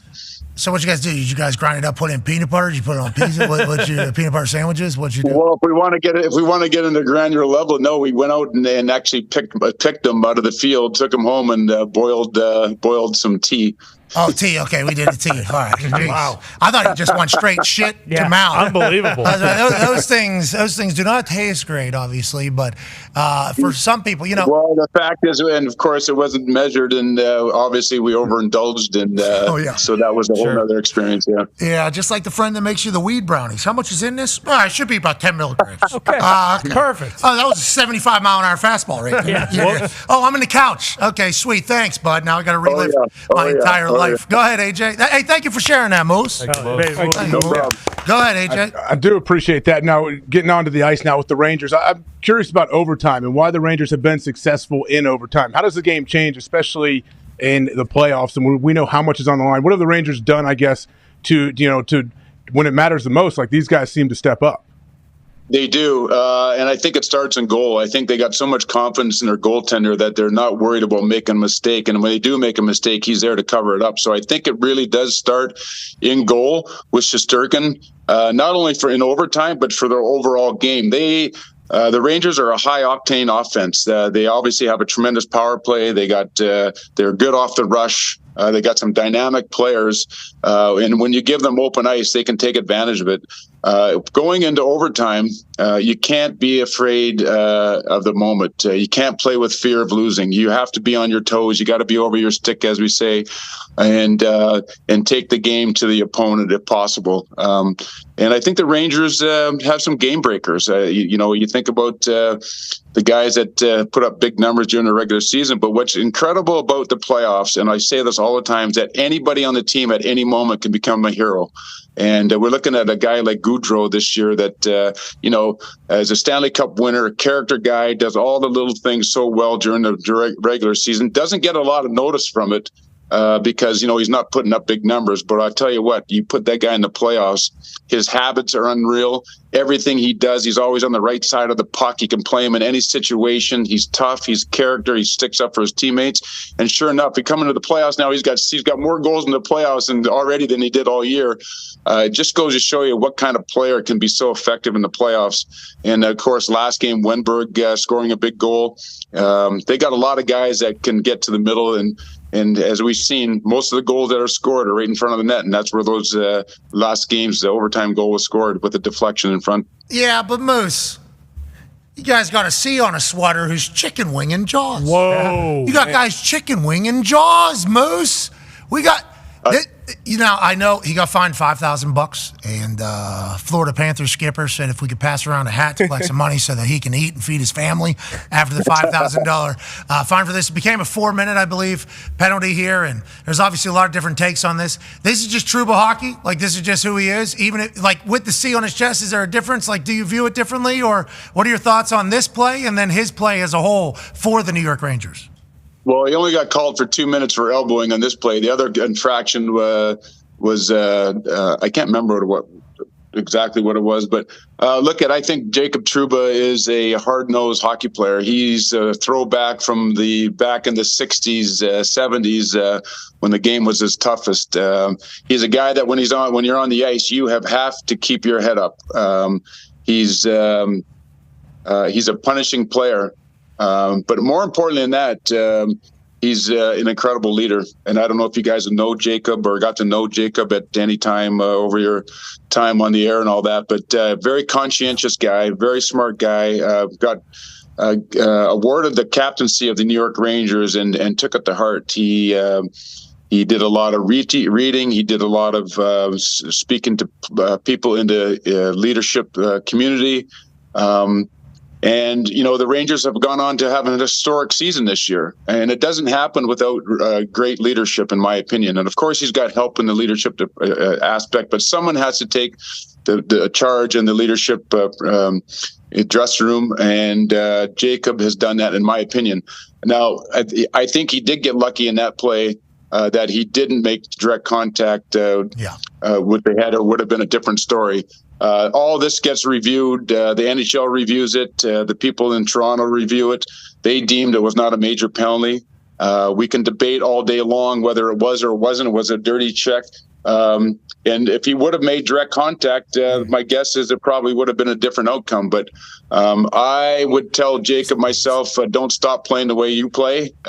He's effective the way he plays the game, and he gets the other team's attention for sure. Yeah, certainly.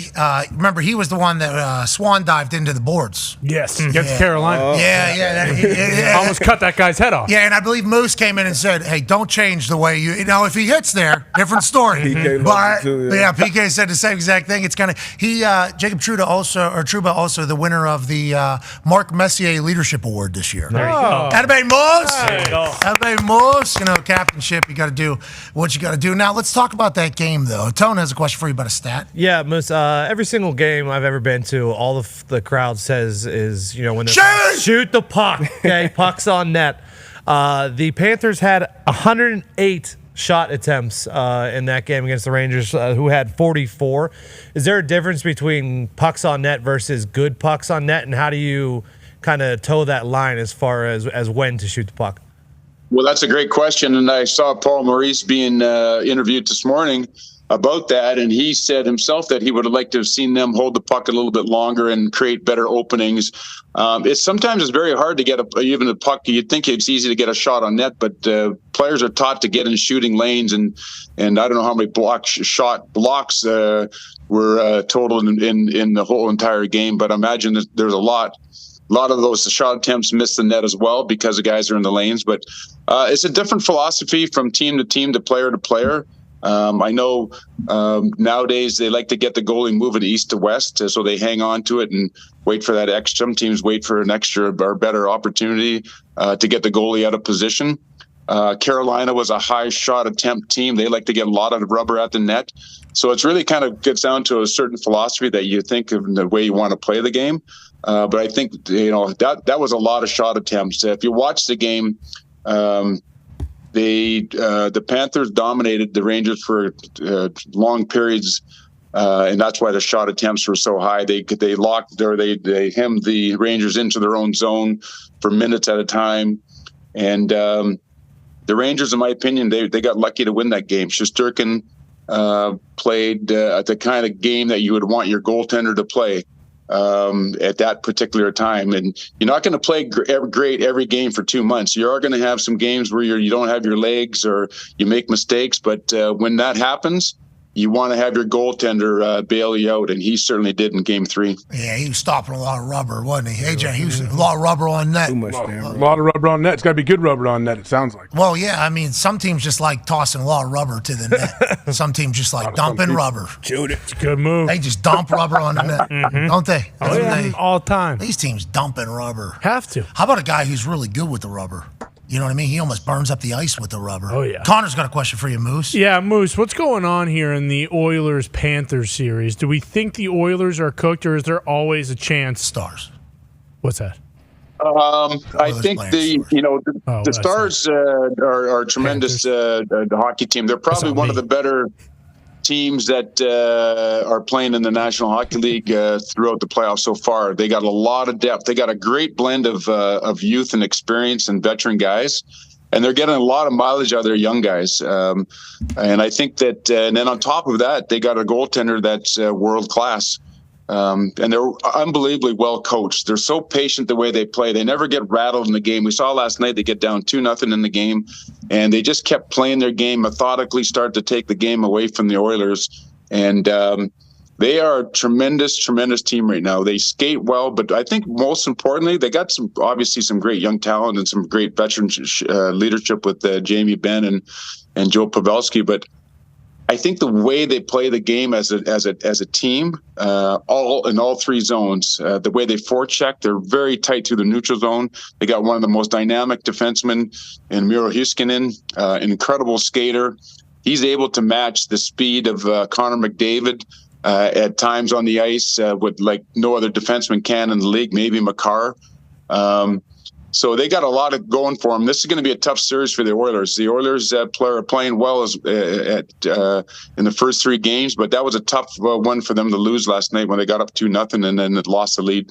Yeah, and, the thing about it is McDavid has a lot of pressure on him. Oh, yeah. Literally has a lot of pressure on him, which Ty leads to a question for Ty. Yeah, Moose, when it comes to McDavid and the Oilers, the kind of narrative all season was, hey, McDavid's got to win one this year with how good he is and how everyone talks about he's the face of the NHL. He's the best player in hockey.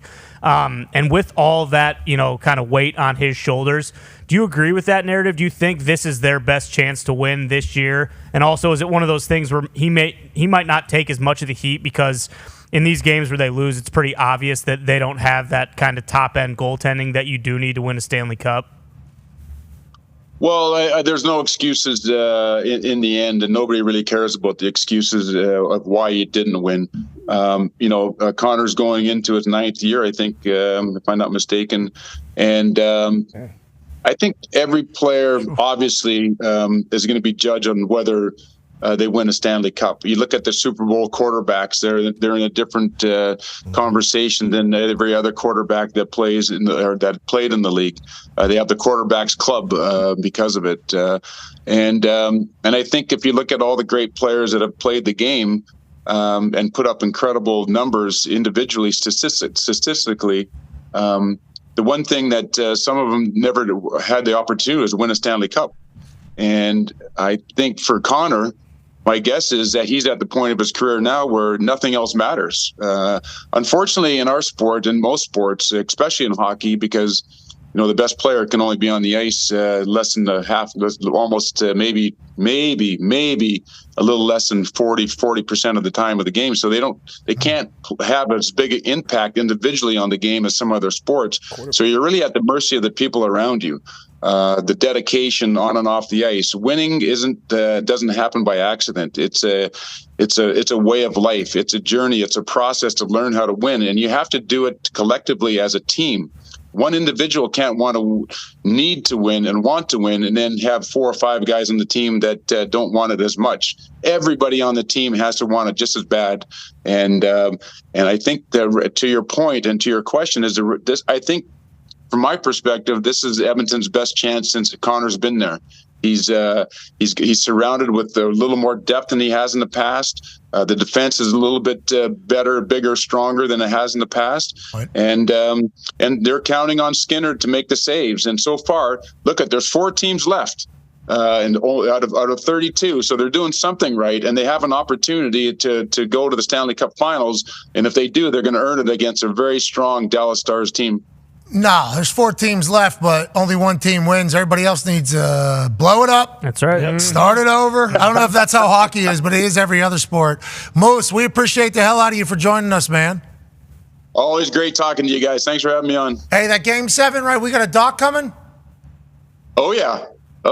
In October, we bought all the rights to Game 7 and all the trademarks and branding. So we're doing a docuseries with Amazon that will be with Connor Shell, who did Last Dance and Words and Pictures, and we're so excited about it. And of course, the '94 Rangers are one of those, and Cubs Indians and a few others. It's going to be an amazing docuseries. Hey, we can't wait to watch it. Can't wait to watch it, ladies and gentlemen. Mark Messier. Yeah, hey, that's good business getting the Game 7 patent in China. Oh yeah, very. I don't know how that had to be a pretty can't be cheap, hefty. Right? Oh yeah, you just get all of them. How's that up? I wonder.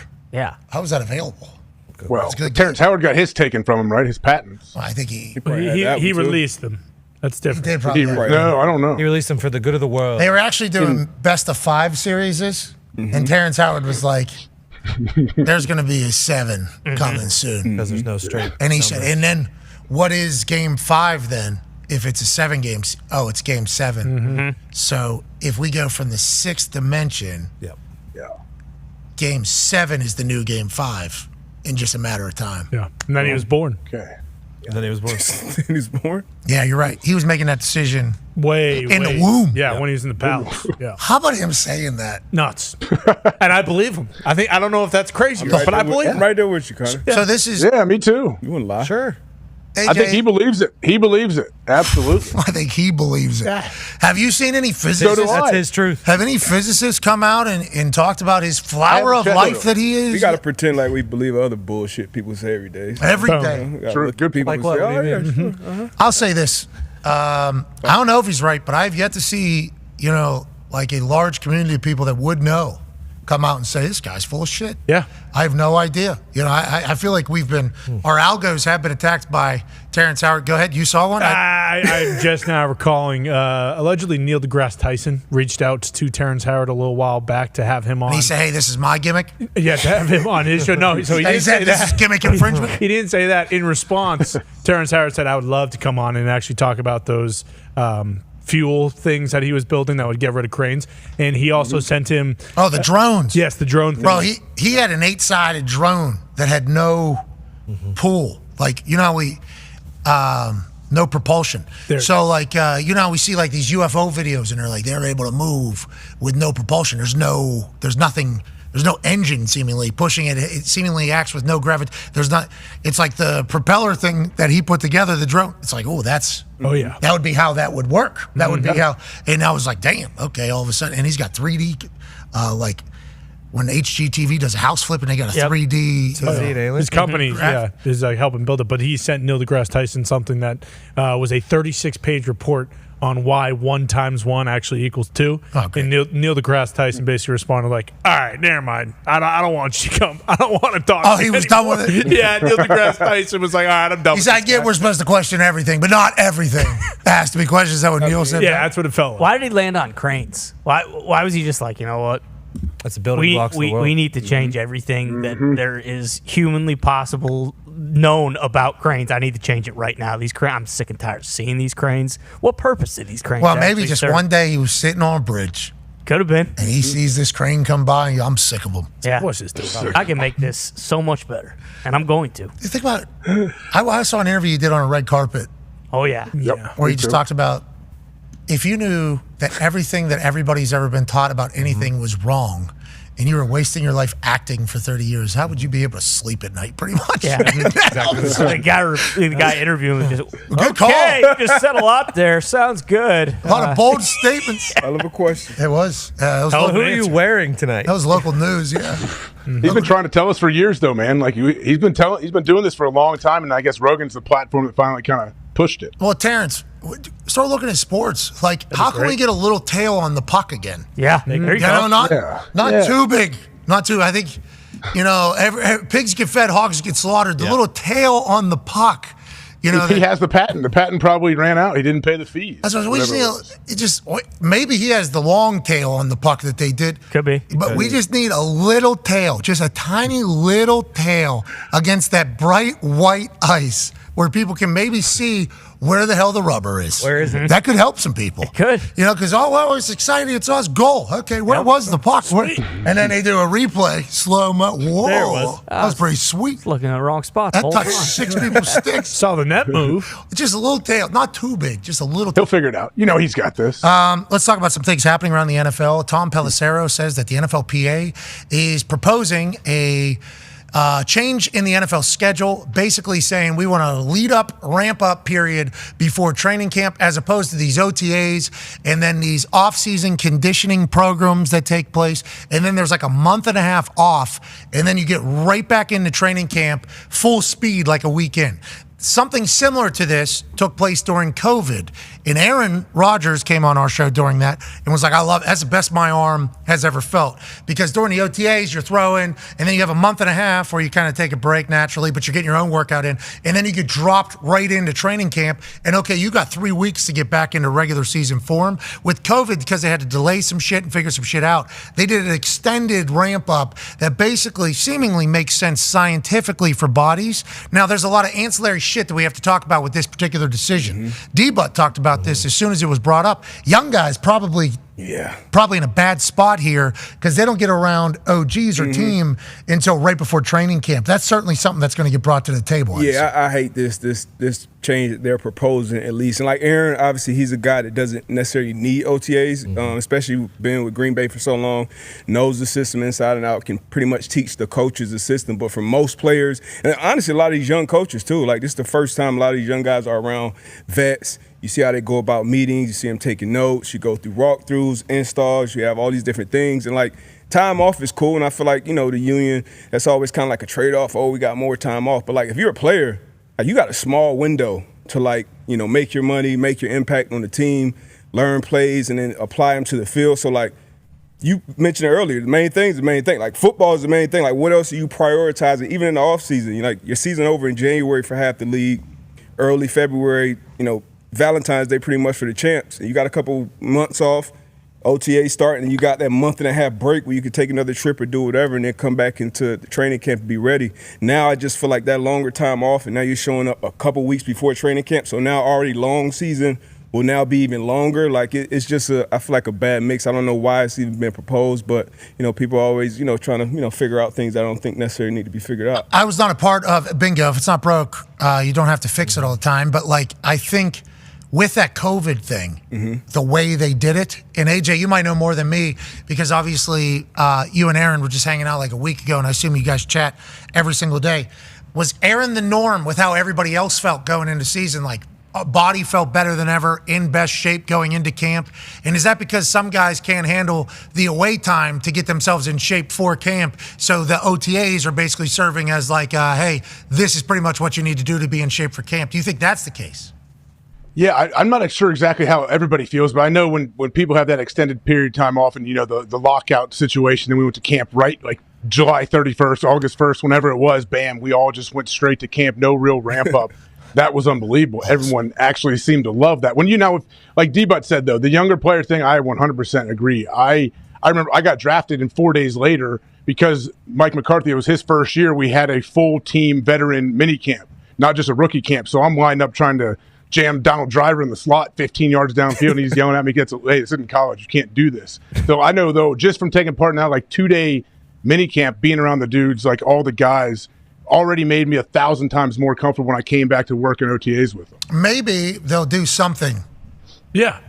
Round maybe just 2 weeks on, 2 weeks off. I don't know. Actually, I don't know. How do you do it? This proposal, I wonder if they're just trying to figure out what the answer is for off-season. I haven't heard a lot of people bitching about this off-season. Have we? No, not at all. I mean, T. Higgins, Jamar Chase not there in Cincinnati, so that's obviously big storyline because they would like to have contracts done. And I guess with where the time is right now, with when contracts have to be done by for the regular season, I guess these types of situations do boil in the offseason where guys aren't there at voluntary stuff because they're in the middle of contract disputes, or OGs aren't at the voluntary stuff because they have the same offense coordinator. They've been there. They're having a little bit more offseason. But it doesn't sound like anybody's like really bitching right now. Because it's not hard. You know what I mean? You show up there for a few hours, you work out, you practice, you meet, and then you pretty much have the rest of the day. Now, if your team is in a city that sucks and you're away from your home in like where? Phoenix or Miami or somewhere like that, LA, that may suck. But the work part of it, and you're getting used to the different guys. Like, I forgot who we had on, but they were like, yeah, every player is here. Like, every person is in attendance. At Packers, one of the teams that went deep into the playoffs.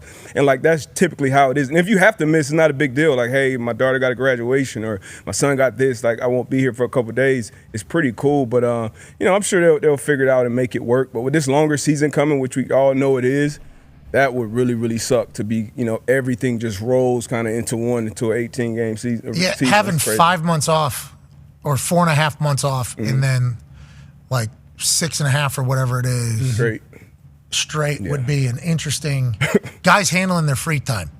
Got to be a pro. Like, that's the true test. Hey, you're a pro now. It's on you. Yeah. I mean, mine was in season, so. You can imagine how they are. I couldn't even. But like now with all the Rashee Rice stuff, like it kind of hammers it home even more. It's like, hey, this guy probably should be in Kansas City getting ready, but he's back in Dallas or wherever around a bunch of his boys and getting in trouble constantly. Got to be a pro to that point. You got to be a pro. It's on you. And I would tell all the young guys out there, hey, I'm a firm believer in the buddy system. Get your buddy. I had a buddy every offseason. Me and my guy Tyvon Branch, we would live together, live close to each other, and that was the guy that we were working out. We had our workouts, we had our shit, and like if it was a day where I felt like bullshit, he'll hit me, hey, let's go, we got to go do this, and vice versa. So I firmly believe in that buddy system for sure. Accountability buddies. Hell yeah. You need accountability buddy. Always got to have accountability buddies. Not just in football. You know who hasn't had an accountability buddy in a long time? Who's that? Angel Hernandez, retiring from umpiring in Major League Baseball.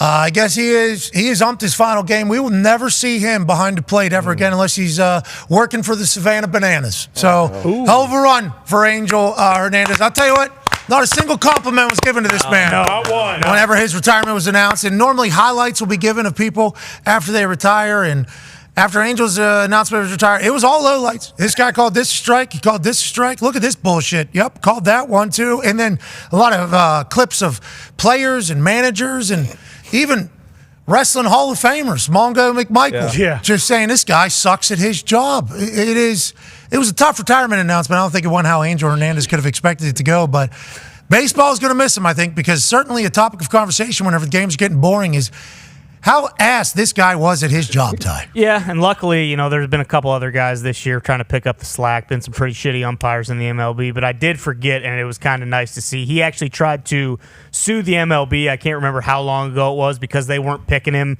to umpire postseason games, and the MLB basically just wheeled in like a TV set, and we're like, no, this guy just sucks at his job, like that. And they kind of just. When was that? I want to say like 10 years ago, maybe. And he's still doing it. They rolled out. The MLB rolled out a TV and said, this guy can't see a strike for the fucking life of him. Put it out there, and then they get through the court. All right, I'll drop my lawsuit, and they go, okay, cool, you got. Yeah, you got Sunday Night Baseball. Most important game. We just told him you can't call shit. It's all right. Nobody can. You've been around a long time. You got it. Fascinating move, but congrats to baseball getting better, I think. Yeah, and this is the best part about baseball. They've played about 200 games since we last talked about Paul it. Skeens. And well, of course. And then, the next time we talk about baseball is when they're getting rid of their worst manager. Umpire. This is why baseball is sweet, because the storylines are electric. Yeah, it's everything around the baseball. Yeah, it's not the actual game. If you watch good teams, that's not the case. Paul Skeens, I watched Paul Skeens for baseball. Has he pitched again since the last time? Do you remember what happened last time he pitched? Oh, yeah, 6-0. Yeah, I think 6-0. Pirates bullpen gives up 6 runs. He gets a no decision. They end up losing the game, so. It was last week. One time it just so happens to happen to our guy. Yeah. There's a lot going on around the sports world. Notre Dame won back-to-back Lacrosse national championship. Trick shots. I'm watching that thing. They're scoring on trick shots, it feels like, half the time. Yeah, they're Dosey Donut. It's an all-star game for them, the national championship. They win 15-5 over Maryland. The Kavanaugh brothers, Pat and Chris, although the Kavanaugh family is loaded with lacrosse talent, they were the story of the entire playoffs, both of them breaking Notre Dame records one after another. And putting highlights at bang, pow. Oh, so cool. Top check. Come on. We'll talk to Pat and Chris, the one that passed that one to that guy who did the behind the loop-de-doop whirly bird top check thing in the middle of the national championship in the next hour. But now, to wrap up this beautiful 100 days till NFL football Tuesday, there's only one way to celebrate that we're 100 days away from the NFL kicking off. Hell yeah. And that's with halftime performing superstar for 11 years. German Got Talent champion, America's Got Talent finalist, Illinois State grad, Rolling Birds, Christian Scooby.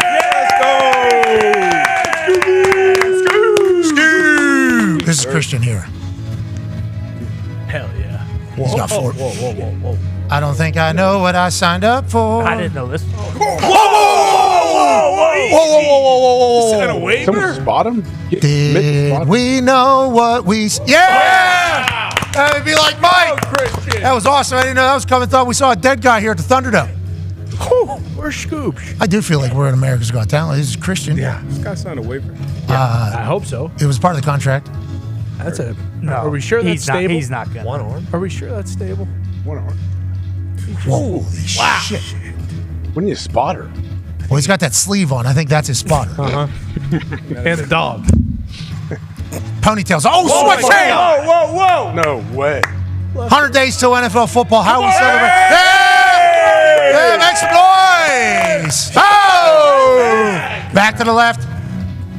Hey, there you go, Christian. That was phenomenal. Hey.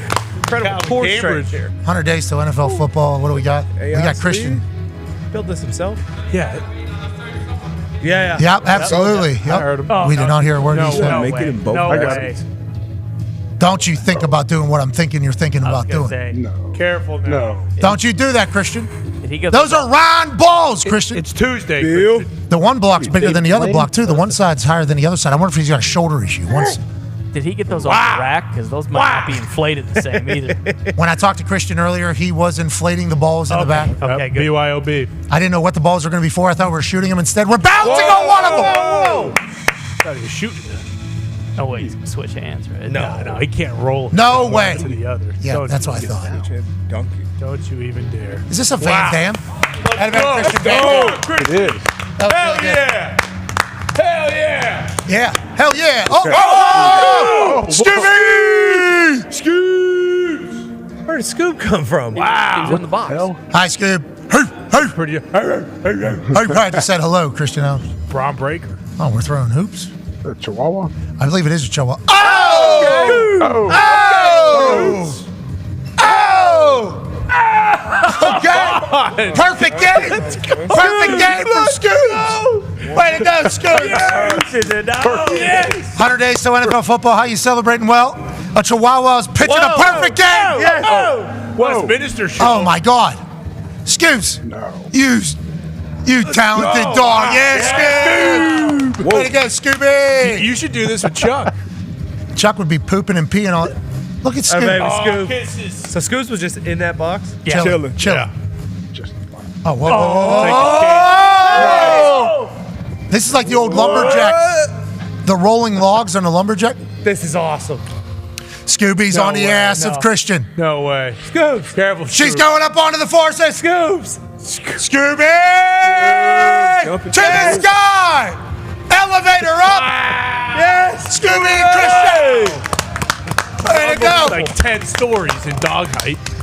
Oh, Scoops, be careful. up there. Scoob's got a good base on the base. Down to the crack. Up the back. Wow. To the chest. What a team. Unbelievable. What a team. Wow. What a team. What a team. Way to go, Scoobs. He'll be back. Got to get the other ball. Thunderdome floor is not as flat as everybody assumes. It's a real ball.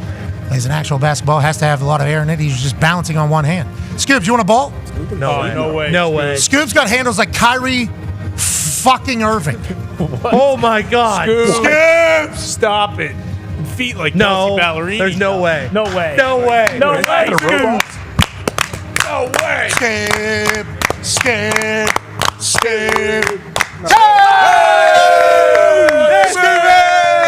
No way. He's going to jump into the hoop. That would have been. Scoops gets buckets. This is a talented couple. Yeah, absolutely. Christian and Scoobs had to spend a lot of time together to get here. Yeah. We appreciate all the hard work. Once again, you're looking at German Got Yes. Talent's champion, Yes. Yeah. America's Got Talent finalist. Take it to the rack, Scoops. In your grill. And Edwards. Scoops, See the that Euro- most dominant dog underneath. That Euro step? Let's go.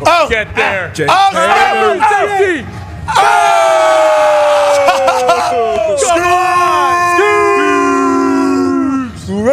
What a dunk. It's unbelievable. Scooby was spin move. How the hell are they doing this? Oh! Yeah, we can't really hear you, Christian. but The music. That is a dog, two dogs actually performing in front of us today. The middle one seems to be a bit woobly. Whoa. Scooby locked out on a plank. Does he do a lot of Pilates? Oh! Yeah, he does. Yeah, he Scoob sitting down like a little baby Yoda. Wow. Turning them. What's Scoob doing? It's a row. Yeah. He's moving it. One side. It's the wind. The wind is making them move. No, it's Scoops. Scoops is rowing one. That's what I'm Scoops saying. is the win. Scoops is the wind beneath my wings. All right, Scoops, get back in your box. No way. Oh. No way. Backflip. Yes. Hey! He's back. Ladies and gentlemen, Christian and Scooby. Great job. So much. That was phenomenal. Honestly, we are going to chat with you as soon as we get off ESPN here into YouTube, ESPN Plus, Yeah, and we are. TikTok, which is still happening. That was phenomenal to watch. I got a dog Unreal. that's still shitting in the house at the age of 6. Sure. He's got a dog running all over his body doing handstands up on top of the earth while they're spinning around. That is a phenomenal talent. Congrats to you guys. What a relationship between man and best friend. Amen. Hell yeah, Scooby. All right, well, no better way to wrap up today than that. No. I don't know what's on next. Sports Center, I think. Good luck. Yeah, good luck. Good luck. Good luck Thanks following for that. you guys. I don't know. Follow that. I don't know if enough people knew that was possible and that that's happening, but these NBA halftime shows are phenomenal. Christian and Scooby are obviously on the road for the last 11 years. We appreciate that. I cannot wait to see what else happens in here as we go live on YouTube and ESPN+. Hope you had a fantastic weekend. AJ, any message for the people as we send off here as we return tomorrow on a magical Wednesday? Well, I just hope that's Scooby number 1 and not Scooby 2 or 3 if they've been working for 11 years. How dare you? It's a great question. AJ. Have a great day. We'll see you all tomorrow. Be a friend, tell a friend something nice. It might change your life, like Dude Wipes. Goodbye! AJ, no reason. I didn't know how much time we had. You gave me way too much time. I thought I had to be quick. I don't want to ask the question that AJ just brought up. And is there a handheld mic we can get over to Christian? You have to ask. 11 years? Christian, hey, Christian. Hey, congratulations. That was awesome. Thank you, guys. So you're like you're a master handstander and dog trainer? Those are like the two skills that you have? Yeah, I guess so. I don't consider the dog training a skill because I feel like it's a lot just them being super smart and kind of watching them and what they like to do. Like, he's crazy about playing like with the plush basketball, so he actually had the idea to put that trick in. I feel like he played with the ball at the house, ran around with it, and I was kind of like, man, he really likes this trick, so how could I make it so we play with that trick? And then obviously I thought of the dunking thing, but I mean, he's doing it, so it's pretty great. So. Yeah, he did a spin move dunk. Yeah, it was nuts. Let alone open the door to his box to hop back in and then come back out, and then walking on top of you, and then standing on top of your feet as you're doing. It's now AJ brought something up there towards the end. 11 years you guys been doing this? Yeah. Scooby's been the dog the entire time here? No, so there has been Scoobies. No. It's a good question. I don't know how he asked it, but it seems like a fair question. Yeah. From the heart. Very fair. Very fair. But yeah, so there was the original Scooby, and that kind of started randomly with him when I was 13. So I was like a little kid. Wow. Then I went to college, graduated from college. We did America's Got Talent. And then it was Percy, who he's still performing, but then now Milo's up and coming too, and so they rotate shows. Okay. So Milo's the younger one. Oh, that's Milo right there. This is Milo. Oh, so it's Christian and Milo. Well, we keep it Christian and Scooby because, like every game that we do, we'll rotate them. So one game, Milo do it. So Christian and Scooby keeps it consistent. Well, it could be all named Scooby, but they each have their own individual personality. Exactly. Come on, Hawk. That's a name brand. It's like their stage name. Yeah, there we go. Yeah, stage name. Yeah, Blue Magic. Yeah, so when you see Milo better at some things than the other dog, like for instance, did you do any tricks today that you wouldn't do with the other dog? Correct. So that's what I mean. Like I think throughout the years they've each added a little touch, and that's why when you say dog trainer, I mean technically yes. Like obviously I was the one that trained them. My dad was a big help in the beginning. My brothers helped. My wife now Sonia has helped. So throughout the years, obviously they're helping guide them and giving them the patterns. Obviously when I'm rolling around and he's walking all over me, someone's there to help me. But Percy, for example, is the one that kind of brought in the walking on the basketball trick to transfer. Scooby, the original, the OG Scooby, didn't do that trick. So when we started doing halftimes, I didn't do that trick. And then Percy kind of was very curious about a basketball. I love basketball. It was my favorite sport growing up. So I always had a basketball dribbling around. He kept watching it. So it kind of popped up the idea like, oh, let me see if he would do something with it. And then obviously now Milo does the dunks and Percy doesn't do the dunks. So throughout the years, I feel like I've learned to listen better to them and their likes and wants, and it's kind of added to the whole act. Always Chihuahuas? Yeah, just to keep it consistent. There was no particular reason when we got the original Scooby. We didn't ever hear that Chihuahuas are good performing animals or anything. He was just our pet. And so it started with him, and then obviously when we got Percy, just to keep the act consistent, we were like, let's look for another Chihuahua that's tan color. And same thing, with Milo. So let's talk about Milo. Milo doesn't get stage fright at all. When did you know Milo was a dog? There you go. Let's go. Yeah, in front of the girl. When did you know? Well, it probably about like 2 years in. At first, they got to get acclimated and comfortable and trust you as their person around the house and little things. But you teach them to sit, to lay down, and things like this. But they each have their quirks. We don't have children yet, but congrats to you on your newly born. But as well, yeah. But for me, Mark Davis didn't either. No, I can't speak to it because we don't have kids yet. But I imagine they're like kids where they each have their little different personalities. So, for example, this is a live example. Milo, when we first put him on a basketball court, he was a little weirded out. Like, he didn't trust the flooring. It was kind of slippery for him. So then we started putting a rug. Nice. And then the rug was key. At first I didn't know. I was like, maybe he's not the performing type. Maybe it's the lights. Maybe it's this. So we just kept trying to figure out what it was. And then we were like, it's the floor. And so now we have a rug. And now, as you can see, he's like a little superstar. So yeah, they're all a little different. What if you would put little J's on him? Oh, that'd be sweet. Can I see the other one here? Is the other one here? The other one's here, yeah. Nice. Percy? Yeah. He's a little older now. He's kind of a diva, so he's the grumpier Respect one. that. Do they get Milo's friendly. Like, if you want to hold Milo, Milo's friendly, or Milo's super like a people dog. But Percy now is in his grumpy stage. That's Percy football. Love that. I got one of those dogs as well. I actually named him after Percy Harvin. Nice. Because he was small and quick, and so as a kid, when he was tiny, I was like, he reminds me of Percy Harvin. Punch you right in the mouth. Yeah, Percy Harvin was a dog. Loved watching him play football. Migraines. Yeah. Yes. Very, very, really. very bad. He didn't like the lights either. Very bad migraine. How long, for different reasons? You've been doing this 11 years? Yeah, we're doing halftime shows 11 years, but I started performing when I was a little kid. I was 5 when I started performing. Actually. Like family? Yeah, so on my mom's side of the family, I'm a 5th generation performer. What's that mean?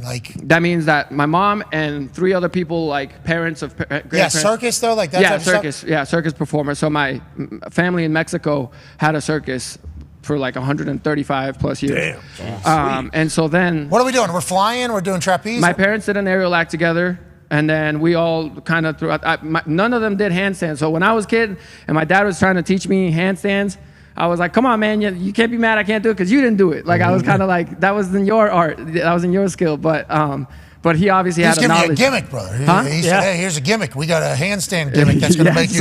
You're going to love it. But you learn a little bit of everything when you grow up in the circus. So I could walk a wire. I can juggle a little bit. So I can do a little bit of everything.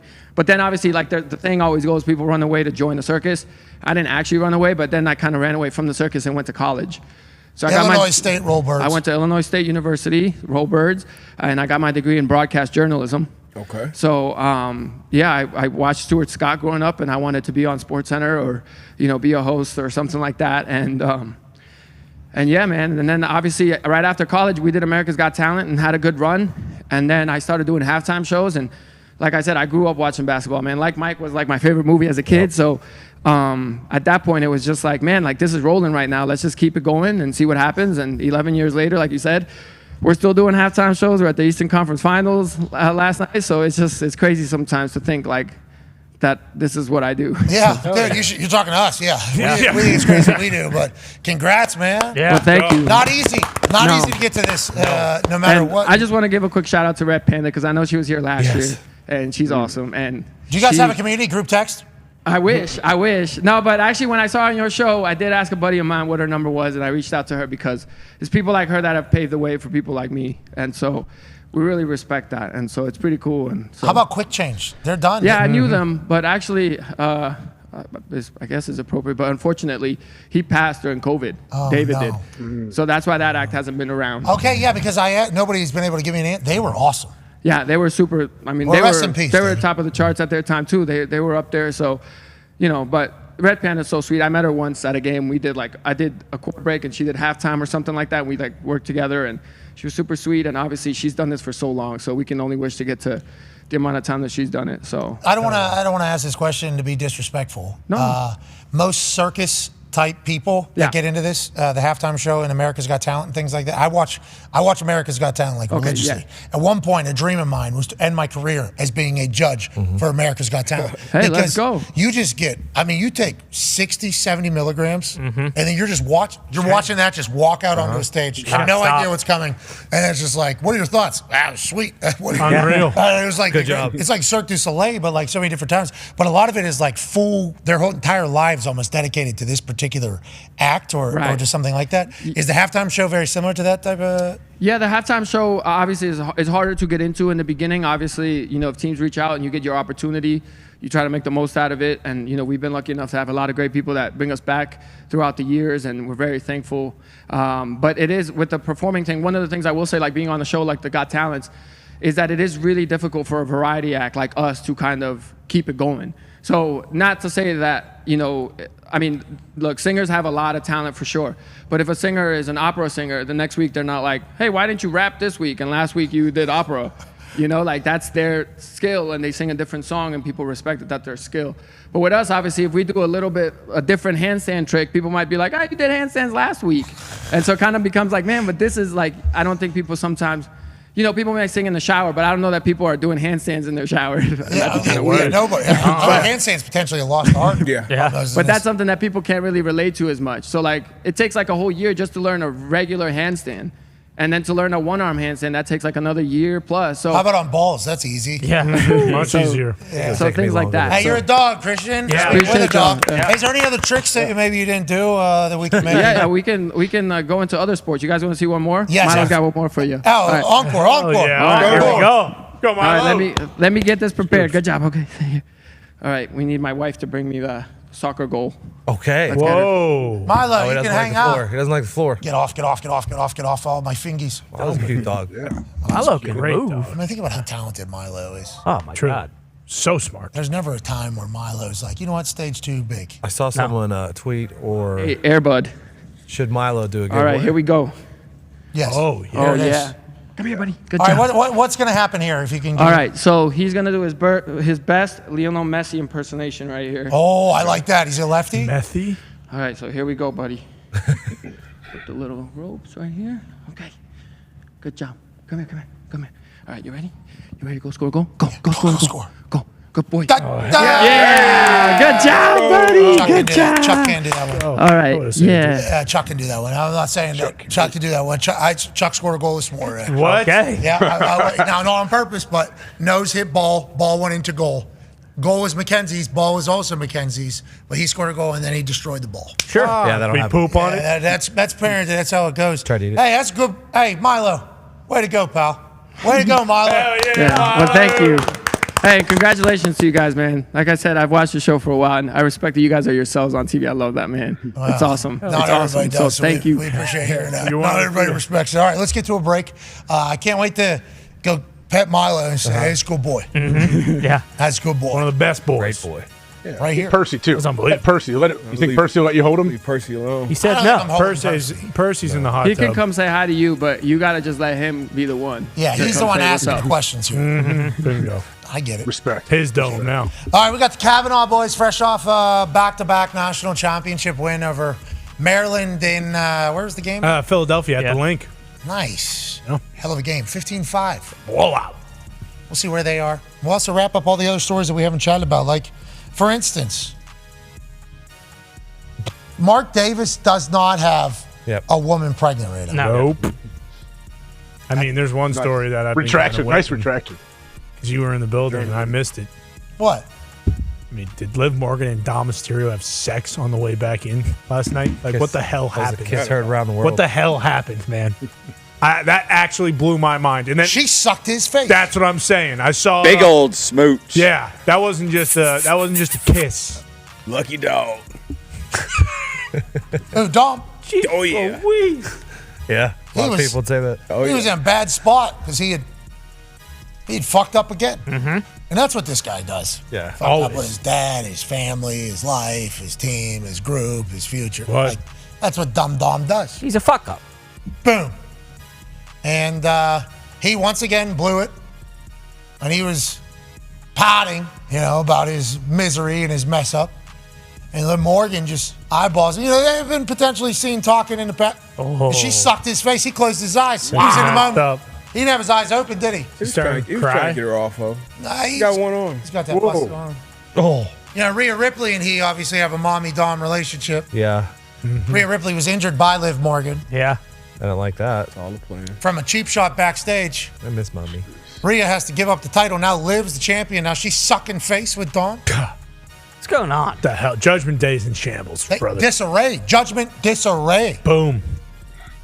Everything they do is wrong. That's right. It's wild. Liv. Law's crazy right now. Yeah. Raw is crazy. Did you see Braun Breaker? Oh, yeah. My God. He's tiny. Moving. He's going to break someone in half. That man does not care. No. When they say a human buzzsaw, they're talking about that fucking guy. Yeah. Do you see? Oh, Ilya Dragunov? Yeah, Dragunovsky, yeah. It's Dragunov.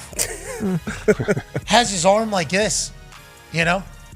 And he turns. I'm like, is Braun going to be able to square this thing? Yeah. You bet. Through arm, through gut, through sternum, probably breaks spine. Yeah. Ilya Dragunov dead. Yep. And then Adam Pearce comes out. You can't be doing this. Says who? Yeah. Tell that to Braun. Adam Pearce doesn't get it, I don't think. No, he doesn't. He's His world. We're just living in it. Pearce about to find out. Yeah. Good tie on Pearce last night, though. He's in the middle of a lot of shit. Good tie. I appreciate his professionalism, but he needs to pipe down when it comes to Braun Breaker. Agreed. I'd say. That guy's a superstar. Moving. And Gunther, I mean, he almost fucking attacked me. Yeah. Because Michael Cole was an asshole. Well, Yeah, what else watch is new? around that guy. Dude, Gunther. he's a problem. Scary lad. Yeah, he certainly is. I'm talking to Michael Cole, catching up on Saudi Arabia. How's the trip back? Oh, we had a 6-hour layover on the ground. Okay, so it was fun. Yeah, it was a blast. Excited to be back here, yada, yada, yada. I go, how about the show? Great show. Gunther's our new king. Some people are calling him a fake king. Gunther's standing right to my right. Oh, man, that's tough. What'd you say?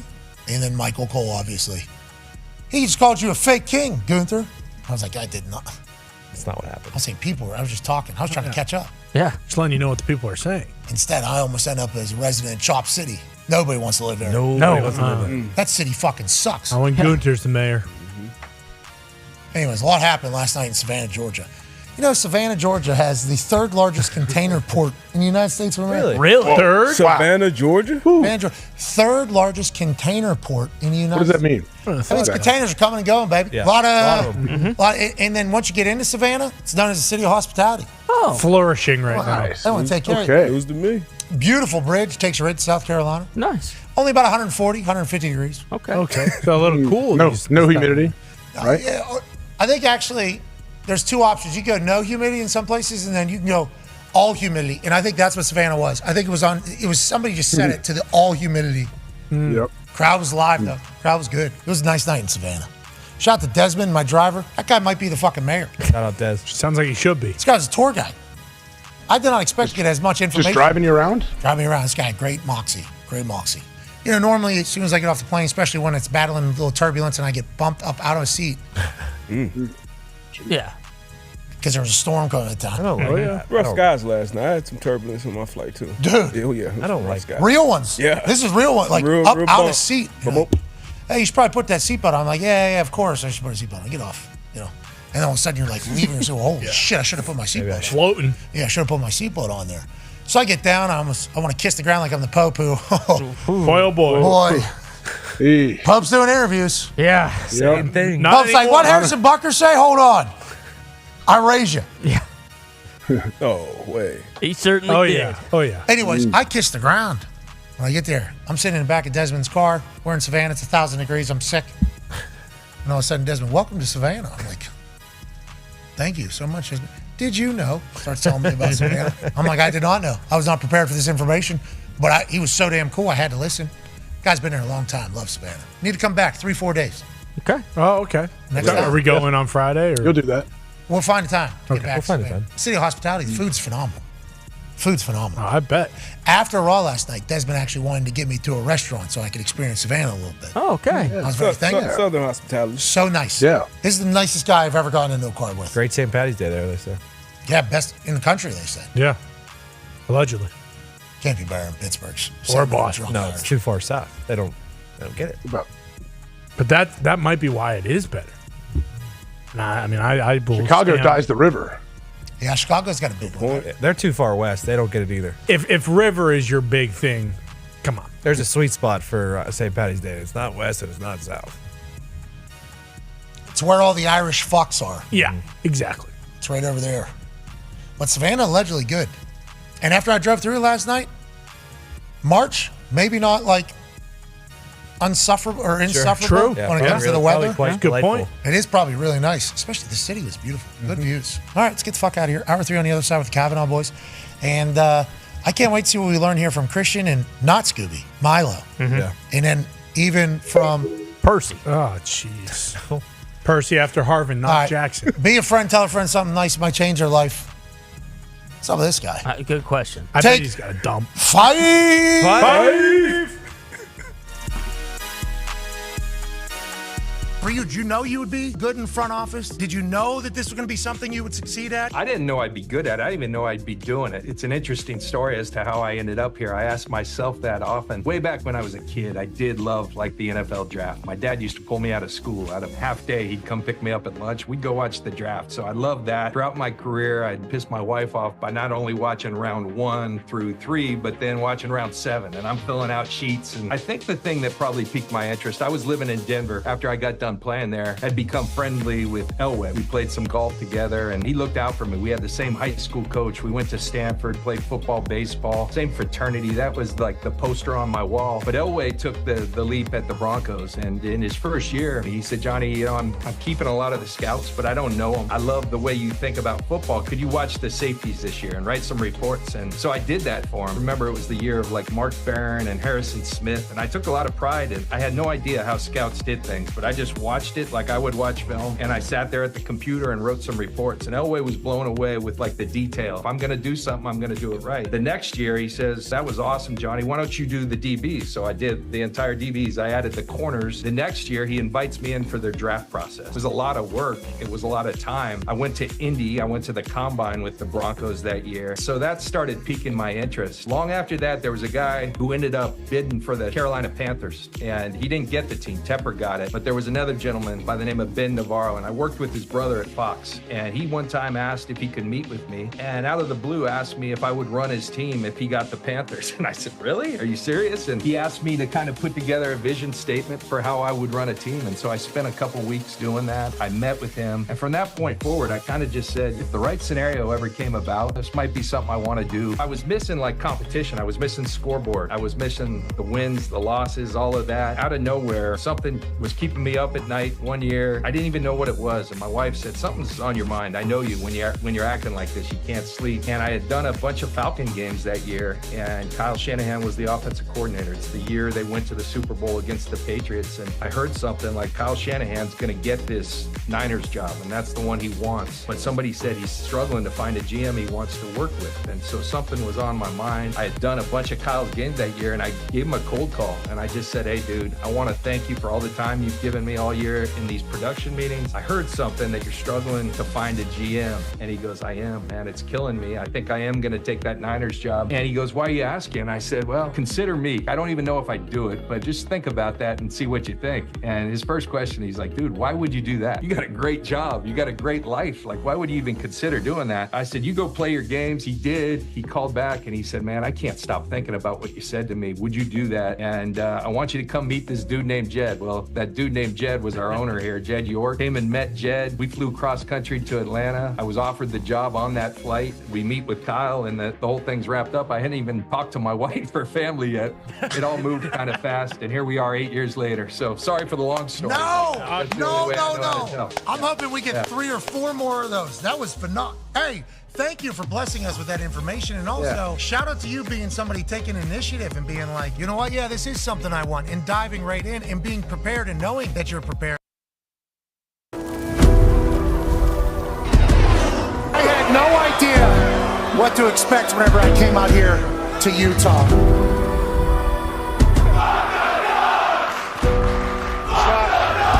Shock that. Yeah, Shock that. I can't make it. Steve Smith Sr.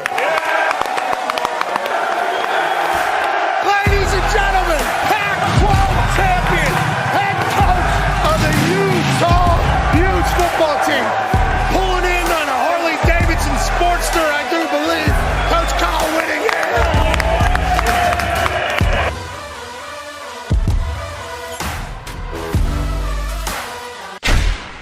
Lot of blessings piling up that I ain't even wished for. None left over for y'all. I'm locking the fridge door at the crib, cutting hits. I read through the catalog, came to conclusion, no one's touching this. Just finished the maiden voyage, hopping off the Mayflower. Said I'm shot to kill them off, whatever the take down. Sink the boats, I'm at home. I'm selfish with the goals.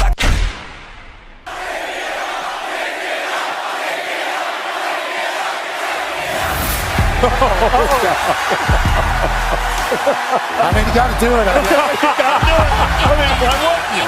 It is 34 degrees out here in the back-to-back Pac-12 champions.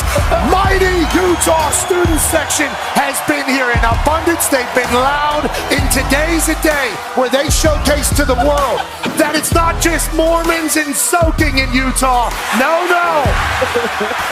It's great football and an incredible fan base. They've been so kind. I appreciate the hell out of you all. Have you ever thought something negative about a kicker before in your entire life? Yes. All right, relax, dude. Okay. Boston Connor was drinking with Dwayne Wade last night. $225,000. Let's remember this day forever, Cameron.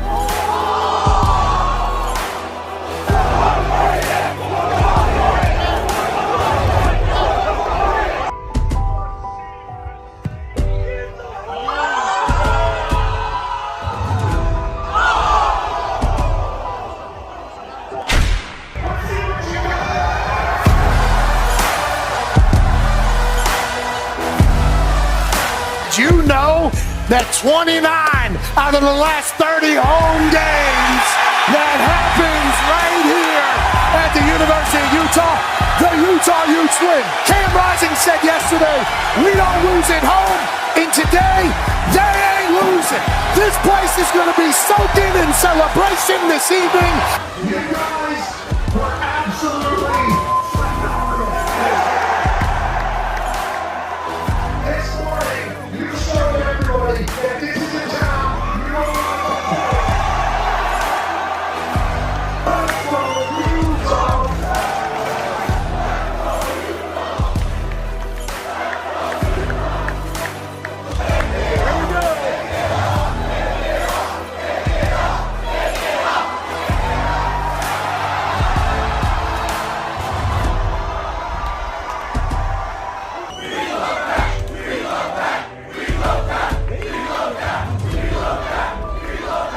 I am jacked, dude. Lighting's great. Probably the most interesting trade was the Randy Moss trade. After the draft, the first day of the draft, we've been trying to trade for Randy Moss for 2 months, all like childbirth. I mean, it took forever. After the first day of the draft, I talked to Mr. Davis. I said, "Are we going to make a deal or not?" And he said, "Yeah, we'll do it. We'll do it for your 4th." And I think we were picking like 7th in the 4th round. I said, "Well, we got to get the guy in for a physical. We can't take his contract. We're going to have to renegotiate his contract." And Mr. Davis said, "Well, that's your problem. If you want to trade for him, then you get it done." I said, "All right." I call up Randy. "Hey, Randy, this is Coach Belichick." Boom, hangs up the phone. What? Let me try this again. "Randy, it's Coach Belichick." "Who is this? Who's pranking me? Who is this?" Boom, hangs up the phone. "Randy, this is Coach Belichick. We traded for you." "What? Is this a joke? This better not be a joke. Who is this?" No. This is, all right. "Really?" I said, "Yeah, but look, we got to get this done by tomorrow at noon." He goes, "All right, what do I need to do?" I said, "You need to come up, take a physical, and we need to renegotiate your contract." "It's by noon?" "Yeah." I goes, "Well, I'm in Houston now, but I got a plane. I'll be there." Nice. He flies, and he's there at 8 o'clock in the morning, comes in and takes the physical. You know, the old, Yeah. Make sure he's alive. okay, you're good. Renegotiate the contract. We're done at 10 o'clock. And first thing he says to me is, "Where's the playbook?" Oh, that's awesome. I said, "Right here." He said, "Okay, because when I walk out there with the first team with Brady, I got to know all the plays. I can't go out there and make mental errors and screw up. I got to know this offense." And he was smart, man. This guy was smart. "On this post-safety coverage, what are you going to do?" He goes, "Coach, you ain't going to see any post-safety coverage against me." I'm like, oh. He goes, "You're going to see cover 2. We haven't seen cover 2 in years." He's like, "You're going to see cover 2. And he was right. And then he would say, "Well, here's how I'd run this route. Here's how I'd run that route." And I started thinking, like, we got to start giving Randy some routes. We're running this, and they play cover 2. How we can move him into the slot. He's like, "Move me into the slot." I said, "Yeah, so you can get in the middle and cover 2. He's like, "All right, good." 25 touchdowns. So many. Yeah, opens up the running game, too. But I'm telling you, it was Randy, come on, man. I'm trying to. Sweet 16 tonight, AJ. It's a big deal. Opening day today, big deal. What are your thoughts on sports really having a big day on this particular Thursday? I don't know what it's like in your guys' algorithm in your world, but I don't hear a whole lot about opening day where I'm from. Nope. Do you? We don't have a team in Columbus. Yeah. What are you No, talking we got about? this. I'm the Reds fan, and there's a lot of Indians or Guardians fans. Whoa!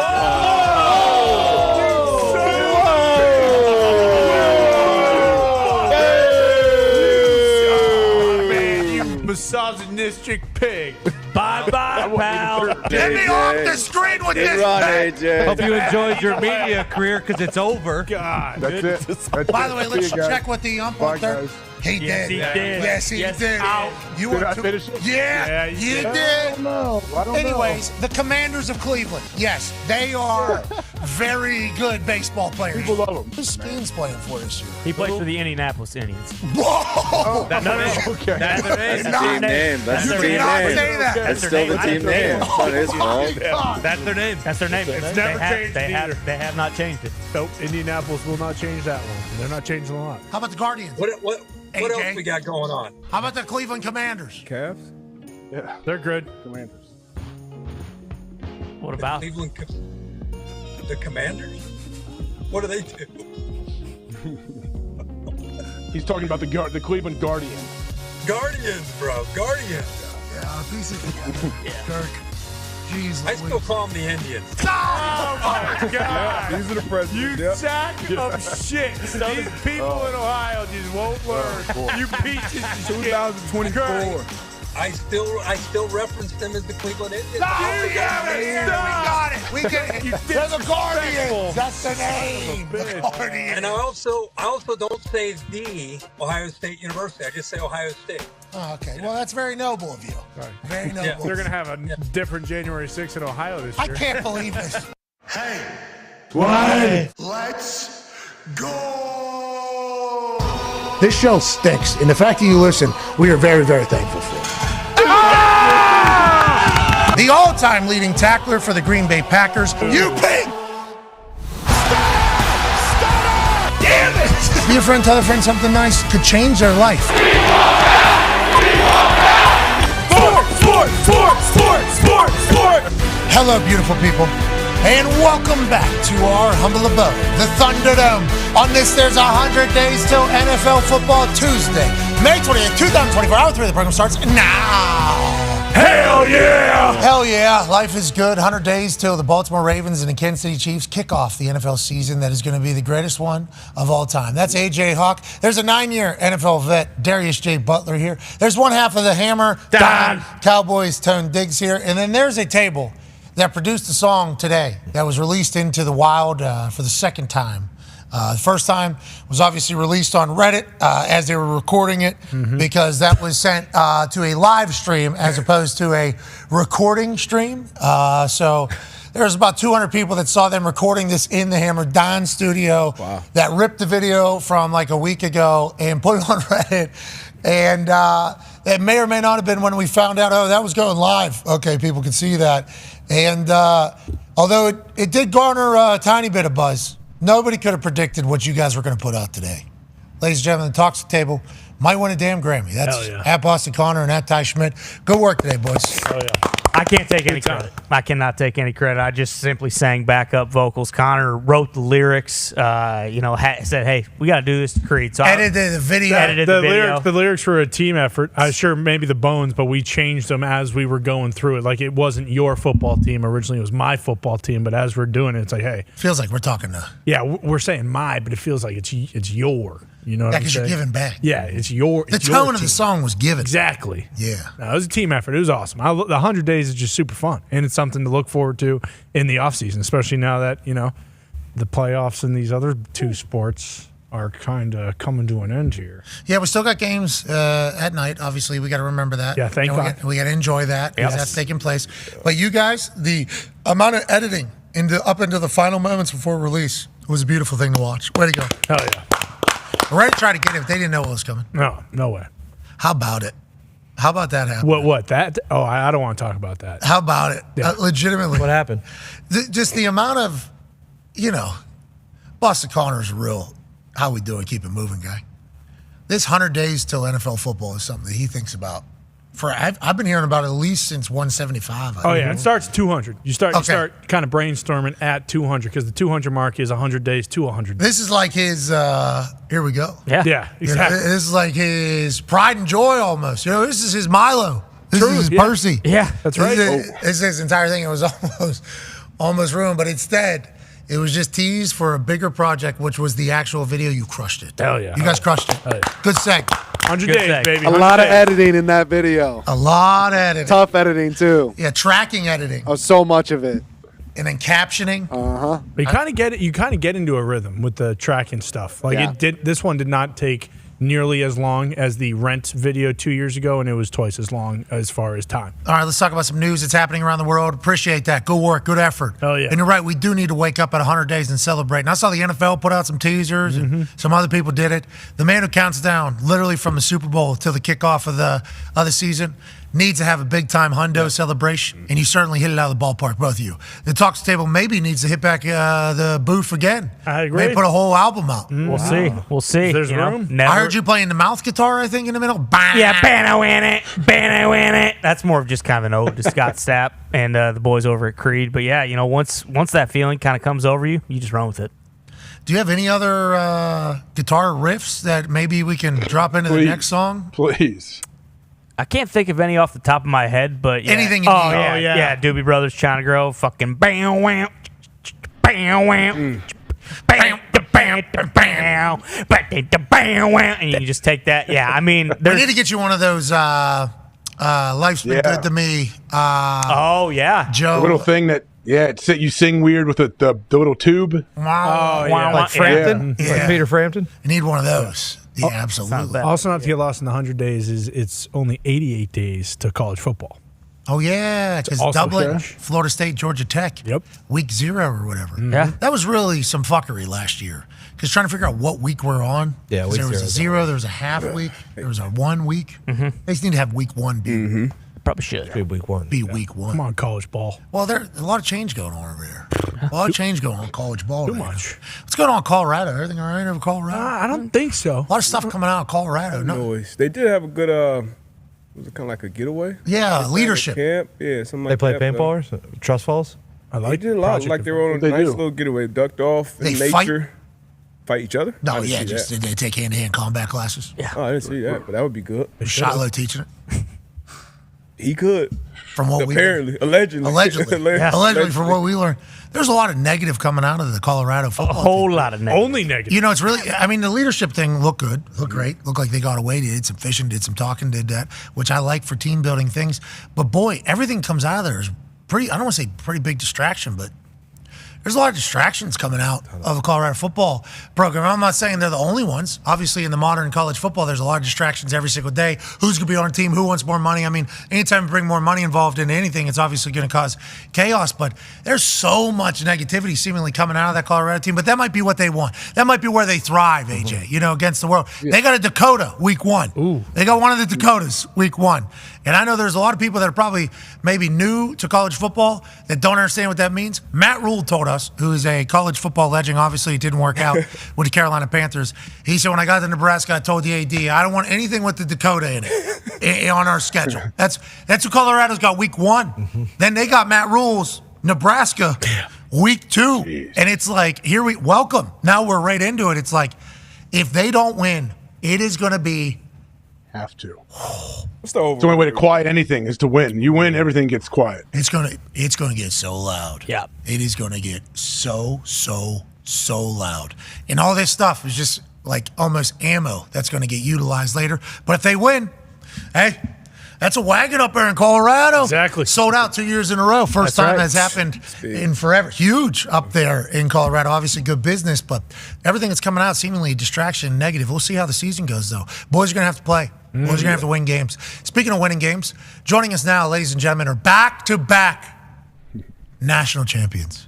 You know how hard that is at the highest level to go back-to-back with the target on your back for the entire season, with everybody showing up and playing their best game, with every stadium being filled up because you're in town. Who are you? You're the national champions. What are the expectations? Oh, we got to win. We got to win. Have to win. You don't win. What a failure. You lose the national championship. Second best team in the world. Who cares? Nope. You won the national championship last year. You guys stink. Well, what do they do?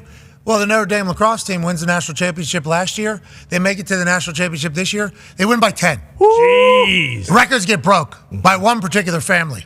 Ladies and gentlemen, the Kavanaugh boys, Pat and Chris.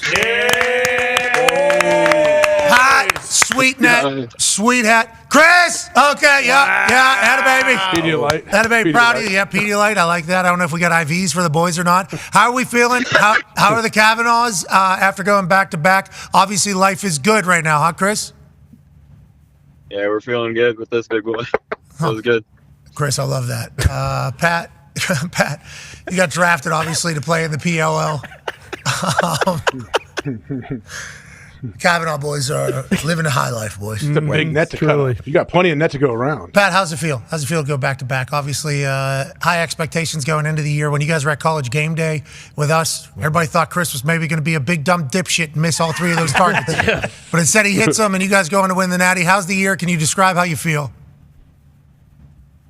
Yeah, it's incredible. To do what we did last year, to win it for the first time in program history was special emotions, a little different than this year. This year we came back and we got a taste of winning last year, and we had success early in the season, and then it kept having success throughout the year. So I think the national championship was kind of expected. So the emotions were a little different, but it's definitely a bittersweet feeling ending my college career alongside all my best friends and my little brother who I played with for the past 3 years. And yeah, it's an incredible feeling. I'm so happy for Coach Corrigan. Last year was the first time he won in 35 years of coaching at Notre Dame. So now he's got 2 back-to-back. So I'm pumped for him too. Hey, good all for Notre Dame lacrosse. Yeah, good for Notre Dame. Good for Coach. Yeah. And obviously, Coach and I had a lot of meetings throughout the season on the strategies as an assistant coach. We all saw, we all saw it. Obviously, look at me cradling like a motherfucker in that meeting, and obviously saying, "Boys, this is what we need to do to defend the title," and all that type of stuff. It was an honor to be in there and give you guys the message. And when we get our ring ceremony, let's make sure we send the date and an invitation to Indianapolis, Indiana for that. That'd be obviously well received. But let's talk about Coach, and let's talk about you and that team, and obviously being bittersweet. You moved to the professional ranks in football. Whenever you move to the NFL, a lot of guys feel this way, and I'm sure there's some schools maybe that don't, but like in some teams that don't. But you're never going to experience what you have in college ever again. Like whenever you're 18 years old, becoming 22 together, the development now with NIL, how will that change? Who knows? The family, the brotherhood. And then you go to professional, it's a little bit different whenever it comes to the business. You're going to miss, obviously, this Notre Dame team. You're going to miss Coach. But playing with your brother, it feels like the last few games you guys decided, like, yeah, everything we did as kids, we're just going to do to all these fucking teams. I mean, you two were just glued at the hip, seemingly, through this entire playoff run. Was it because you guys knew it was your last time getting to play together? Maybe forever? Legit? Yeah. These past couple of weeks, it was a lot of laughs for us. Our last practice on our home field, our Lotta Stadium, last home game, and then the playoffs are obviously all elimination games. So we didn't want this journey to end without a national championship. So every time we strapped it up, we kind of just soaked it all in, and we're saying let's just get another week with me and Chris, and then obviously the rest of the guys, and then always the goal to win a national championship. So it's incredible to cap off my college career with another national championship alongside Chris. Hell yeah. We also got the best goalie in the world, Liam Entenmann, in the backseat chilling right here. Go. Hey, back to back, buddy. Back to back, obviously. Hey, how about that? Hey, goalie. Denver had that guy, 6'5", like 235 pounds, like that. They said he threw it hard. Can you feel the difference between who's got speed and who doesn't, or does it all hurt? They definitely all hurt, just I guess varying degrees. But yeah, Denver had a few guys that could really sling it. So did Maryland. But yeah, every shot definitely leaves a bruise. Were you standing on your head, or were the boys just dominant? What was going on then? I didn't get to see the entire game. I did all right. I mean, everyone just kind of made plays around the field. Just made, one stop or one goal or one face-off, whatever it was, one play at a time. And I think that's just kind of like little plays throughout the game kind of led up to just a big one. Are you done? Is your eligibility up, or are you coming back? Yeah, so I'm Pat's year. So I'm done as well. So definitely, like Pat just said, very mixed emotions the last few weeks. But, like Pat also said, every time we play, just to get another week with the boys. And we kind of ran out of time eventually, but very fortunate to be able to go back-to-back. I assume you got drafted, right? POL, we're still playing? New York. Yep, I got picked by the Atlas. So I actually, first game this weekend's against my good buddy Pat. So that's going to be interesting. I'm going to team rivals in 5 days, but looking forward to that. beating up on him for once. So yeah, it's gonna be great. The Boston Kavanaugh Cannons are taking on the New York Atlas this weekend. Yeah. Holy shit! And Chris is coming back, right? Chris got at least another year. Yeah, we'll be back next year. He's going for the 3-peat next year. Yep.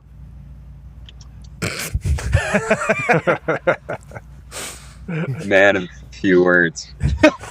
Hey, is he That's the a word one for it. Is he the one though in the Kavanaugh family? Do you guys because obviously he had a fucking gigantic. I mean, you two, the points. The story's documented here. You have the Notre Dame points record coming into the season after last year.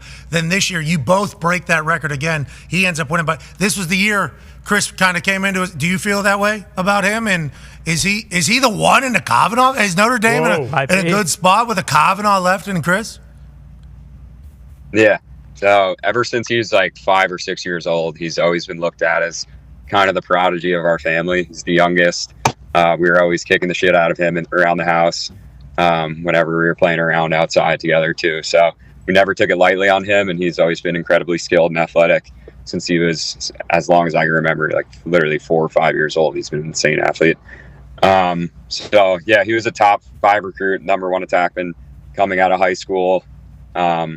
And then kind of just waited his turn his first few years.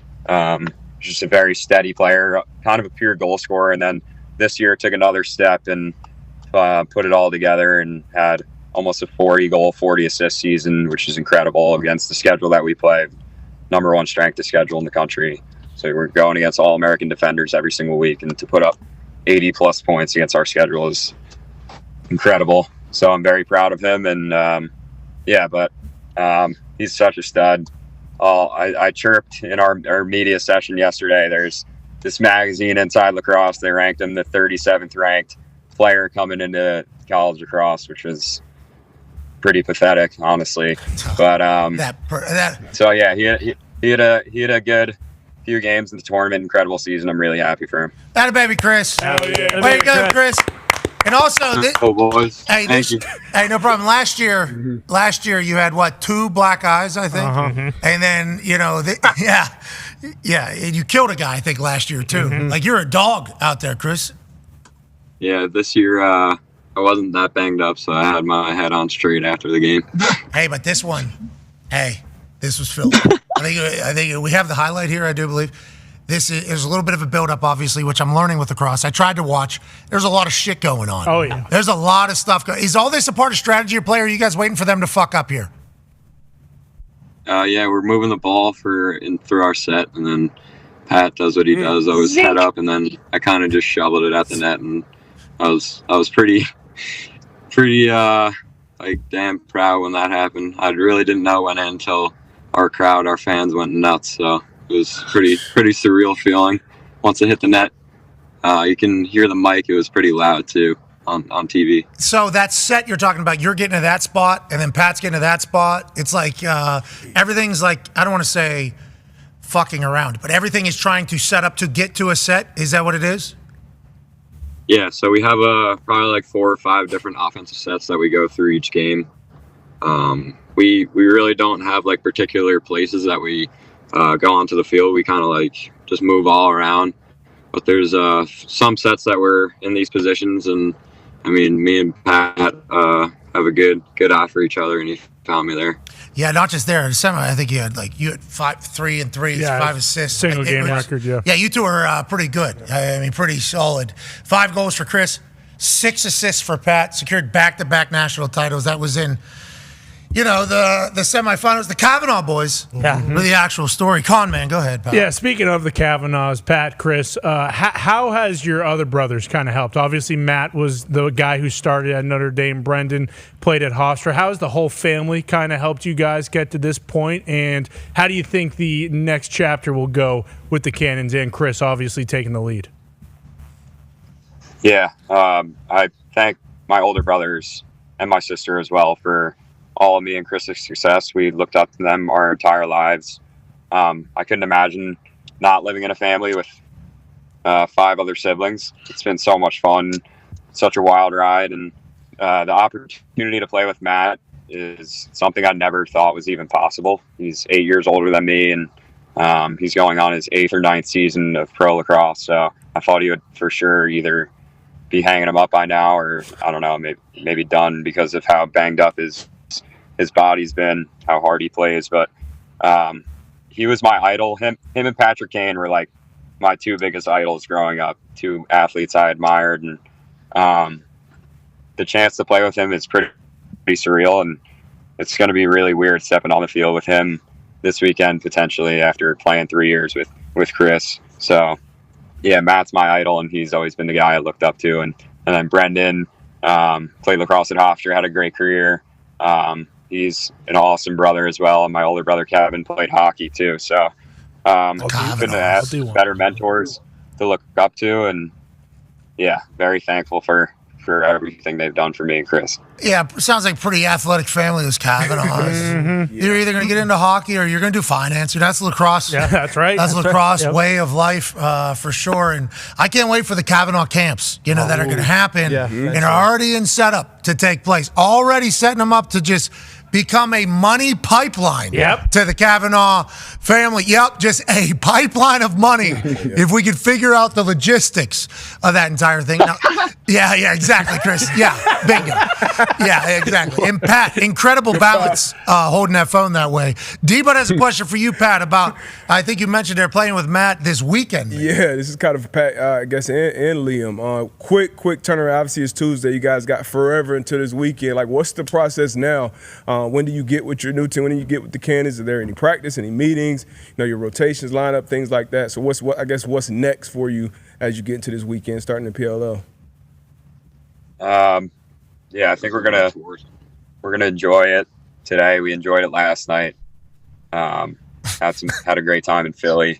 We were supposed to fly back to South Bend yesterday after the game, but I think there was some bad weather in the area. That's why the game was delayed for 2 hours. So we had an opportunity to stay and have some fun last night, which is why you see the PDL in Chris's hand right now. But genius, Liam loves it. And then tomorrow, me and Liam are flying and Chris too, to Washington, D.C. We have the Tewaaraton Award ceremony. Me and Liam are both finalists for that award. So we have that Wednesday, and then the event is Thursday night, or the ceremony. So we'll find out who wins that award, which is exciting. And then Friday, I think we'll go to Albany, where the PLL training camp is. And I don't know if Liam's going to start this weekend because he'll literally be meeting his new teammates, and then they have a game the next day. So I don't know how that's going to work out, but I don't know how it's going to work out for me either. I honestly haven't really thought about it. We were so focused the whole year on winning this national championship. We've been chasing it the whole year since last year ended. So, yeah, it's very exciting. Bittersweet. Going to be playing with a bunch of pros that I've been watching my whole life. So, yeah, I'm really excited. It's Kavanaugh way. We haven't really thought about this weekend. Nope. Right. One day at a time. We're still in last weekend. Mm-hmm. What are we even talking about? It's Tuesday. Who cares? We'll worry about that on Friday. Bingo. We'll be in Albany. I can't wait to be a part of the Kavanaugh Cannons. You talked about last night having a chance to stick around Philly. Ty has a question for you. Yeah, Pat, last time we talked to you, I said, hey, it was right after you guys had gotten to the tournament. I said, hey, how many pops are we having with the boys tonight? And you basically said, hey, listen, we're on lockdown until we see this thing through and win. Obviously, we see the Pedialyte. We see you guys are kind of giggly and, your eyes are hungover, just barely open. Yeah. If you had to put, a rough number on it, just to guess, how many fucking pops did we go through last night? All collectively? All yeah. Gosh, I don't know if Liam, you want to take this one out? Boys had some fun for sure. Alumni were out. It's the over/under. Alumni, we didn't steal any signs from the hotel like Chris did last year, but I think Chris may have made his way over to the Rocky Steps at 3 or 4 in the morning. But hey, Chris, a ledge, huh? Chris is a legend out there. Is it Chris? Yeah. Yeah, he's an absolute legend. Oh, baby. Hey, the boys love Chris, huh? It feels the only words he knows right now. Let's go. It's all right. Rocky taught him. Rocky taught him at 4 a.m. I mean, that's how it's going to go. We'll look out for the Cash App to send the boys drinks. Are you doing? I guess you can't do the European tour this year. Yeah, no, that was incredible that it lined up for. We do that every 4 years, our team, and then it was supposed to be after me and Liam's sophomore year. in 2021, I think, and then it just kept getting pushed back because all the COVID stuff, and then lined up for when we won our first national championship. So that was the most insane 10 days of my life, probably. But yeah, thank you guys for the beers last year. That was greatly appreciated. I'm kind of bummed out I didn't get an opportunity last night. I know. What the hell? What's that all about? Oh, you guys got that NIL money now. All the old lacrosse players that are now in finance. Yeah. They're taking care of it all. Yeah, there it sounded like. Yeah, absolutely. Yeah, sounds like. All right. Well, enjoy the hell out of your life, pal. You're crushing it. You both, all three of you, obviously. Good luck at the PLL, and congrats on going back to back, pal. Appreciate it. Thank you guys for having us. Thanks for having us. Thank you guys. Really appreciate it. Have a good one. Hey, when do we get our rings? When do we get our rings? Where's the helmet? Well, I got the Had to move it out. The thing is, Dale Jr. the thing is, There you go. Show him how to cradle, Pat. So, boys, you know, I obviously haven't put it on as much as I should have this season, but you guys know that speech that I gave in the fall carried you all the way through. So when we do this ring ceremony, let's do it. You know, let's have the best ring ceremony in the history. Sound like a plan? Yep. Sounds good. What's going on? Let's go. Holy shit. Yep. Fucking Greenland mode. Oh, hell yeah. That thing does not fit on the head. It's a tight one. It is, it's going to be. Look at you, though. You look like a player. Well, thank you. Yeah, I'm a back-to-back national champion, pal. I have good tilt. I don't know if you know that. What do you do, Chris? We fucking score like this. This is what we do. One of those. All right, boys. Congrats. Enjoy your lives. Good luck with the PD lights. Keep killing it. Chris, can't wait to watch you try to go back to back to back. Has anybody ever done that in college ball? I think once or twice. I think Princeton, late 90s, and Syracuse back in the day. In the 80s. All right, well, it needs to happen again. It seems like the timing needs to happen again. Good luck. Ladies and gentlemen, the Notre Dame Lacrosse. Fucking bang. Boom. Good goal. Fucking Chris Kavanaugh. Good goal. The Kavanaughs and Liam. Congrats, boys. Congratulations. Yeah, boys. It hurts so bad. Yeah, that thing is tight. It hurts so bad. When I put it on in front of the team, I was a little sweaty, a little greased up. Sure. Because it was a hot day. Hot one. It was hot. I think I was just ripped my ear thing. Is the back all the way? Sweet looking helmet, though. That thing's awesome. Yeah, these things are a real deal. Use actual gold flakes when they paint that. Yeah, I heard that. Rudy. From last year's national. Well, Rudy wasn't real, he said. From Touchdown Jesus. Well, he was real as a person. Who, Rudy? Yeah, he existed. Yeah, he existed. He got that sack, too. But Montana his teammates are excited about We got that sack. No, yeah. Montana said that was bullshit. Well, I thought he got carried off. He's the last player to get carried off at Notre Dame's field. Goddamn right. Yeah, it said that right there at the end of the movie. Yeah. Nah, Lou Holtz. Remember he blew up that A gap, stopped the run, and then they carried him off? What was that? That was recent. That was after Rudy. Yeah. 1902? 87, I think. 87, 88, maybe. How about that? How about those dudes right there? Just living. Yeah. Yeah. Boys had Gotta fun. go play a pro game on Saturday. You're a professional and you're playing on Saturday already.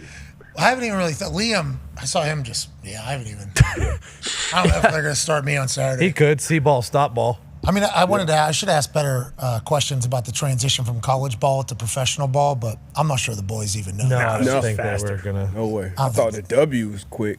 Damn. Seriously. Yeah. 5 days? Oh, yeah. Got to get to Albany training camps on Friday. Yeah.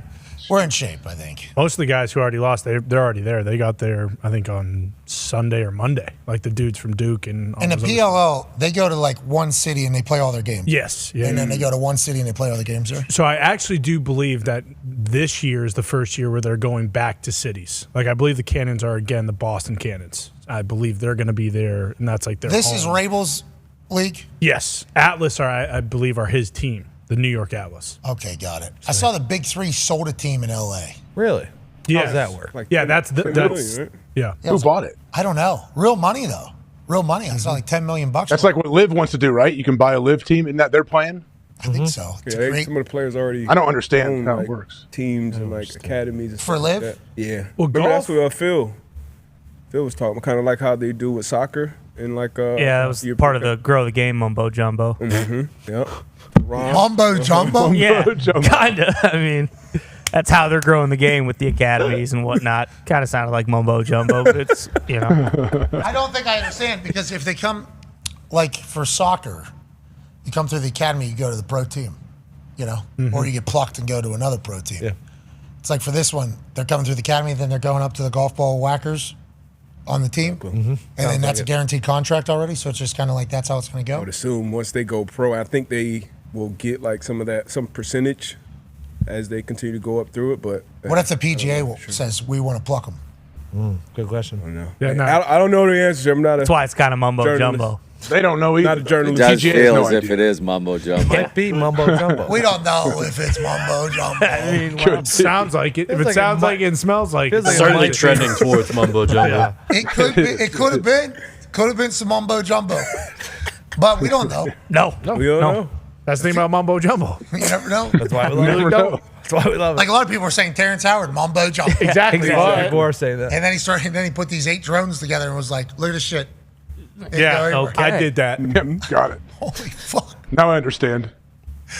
Terrence Howard has been a part of conversation on this particular program since the day I saw one clip come out of his. No flubs, saying the largest words I have ever heard. We got to get him on. Did Rogan speak at all? Let's get him on. I thought about Rogan's position in that podcast because I haven't seen or watched or heard the whole thing, but I've seen the clips. It's like, how do you prepare for that if you're Rogan? You don't. All right, what are we getting into today? Well, the fucking meaning of life. Yeah. Okay, sweet. What are we going to talk about? Like love and passion? No, like the actual fucking, the flower of life. Like we are going to get into how the potential spawning of hydrogen into carbon potentially changes. There's no straight lines. So whenever you get a DUI and they say walk a straight line, there's no fucking such thing. Yeah. So Heard of the flower effect?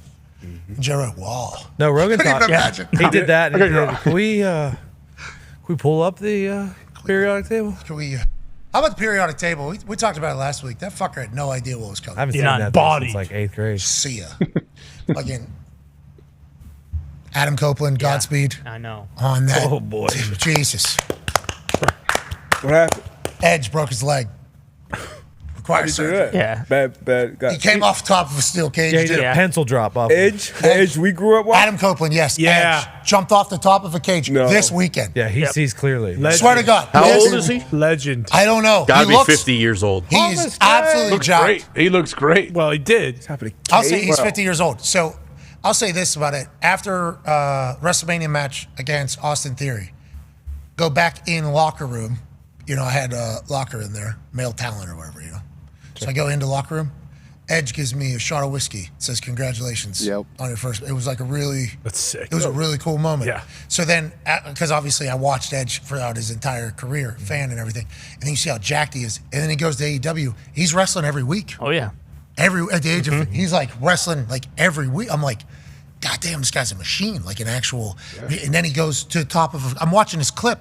He's going to the top of a fucking cage. I'm like, what the fuck is Edge doing going to the top of a cage? You've been up there. It is so high because not only how high the cage is, you got to add your height because that's where your eyes are. That's tough. So that's where you think you are. It's not where your feet are. It's where your fucking eyes are. So those things are 20 feet from the top of the cage to the floor, and then obviously 6 whatever it is.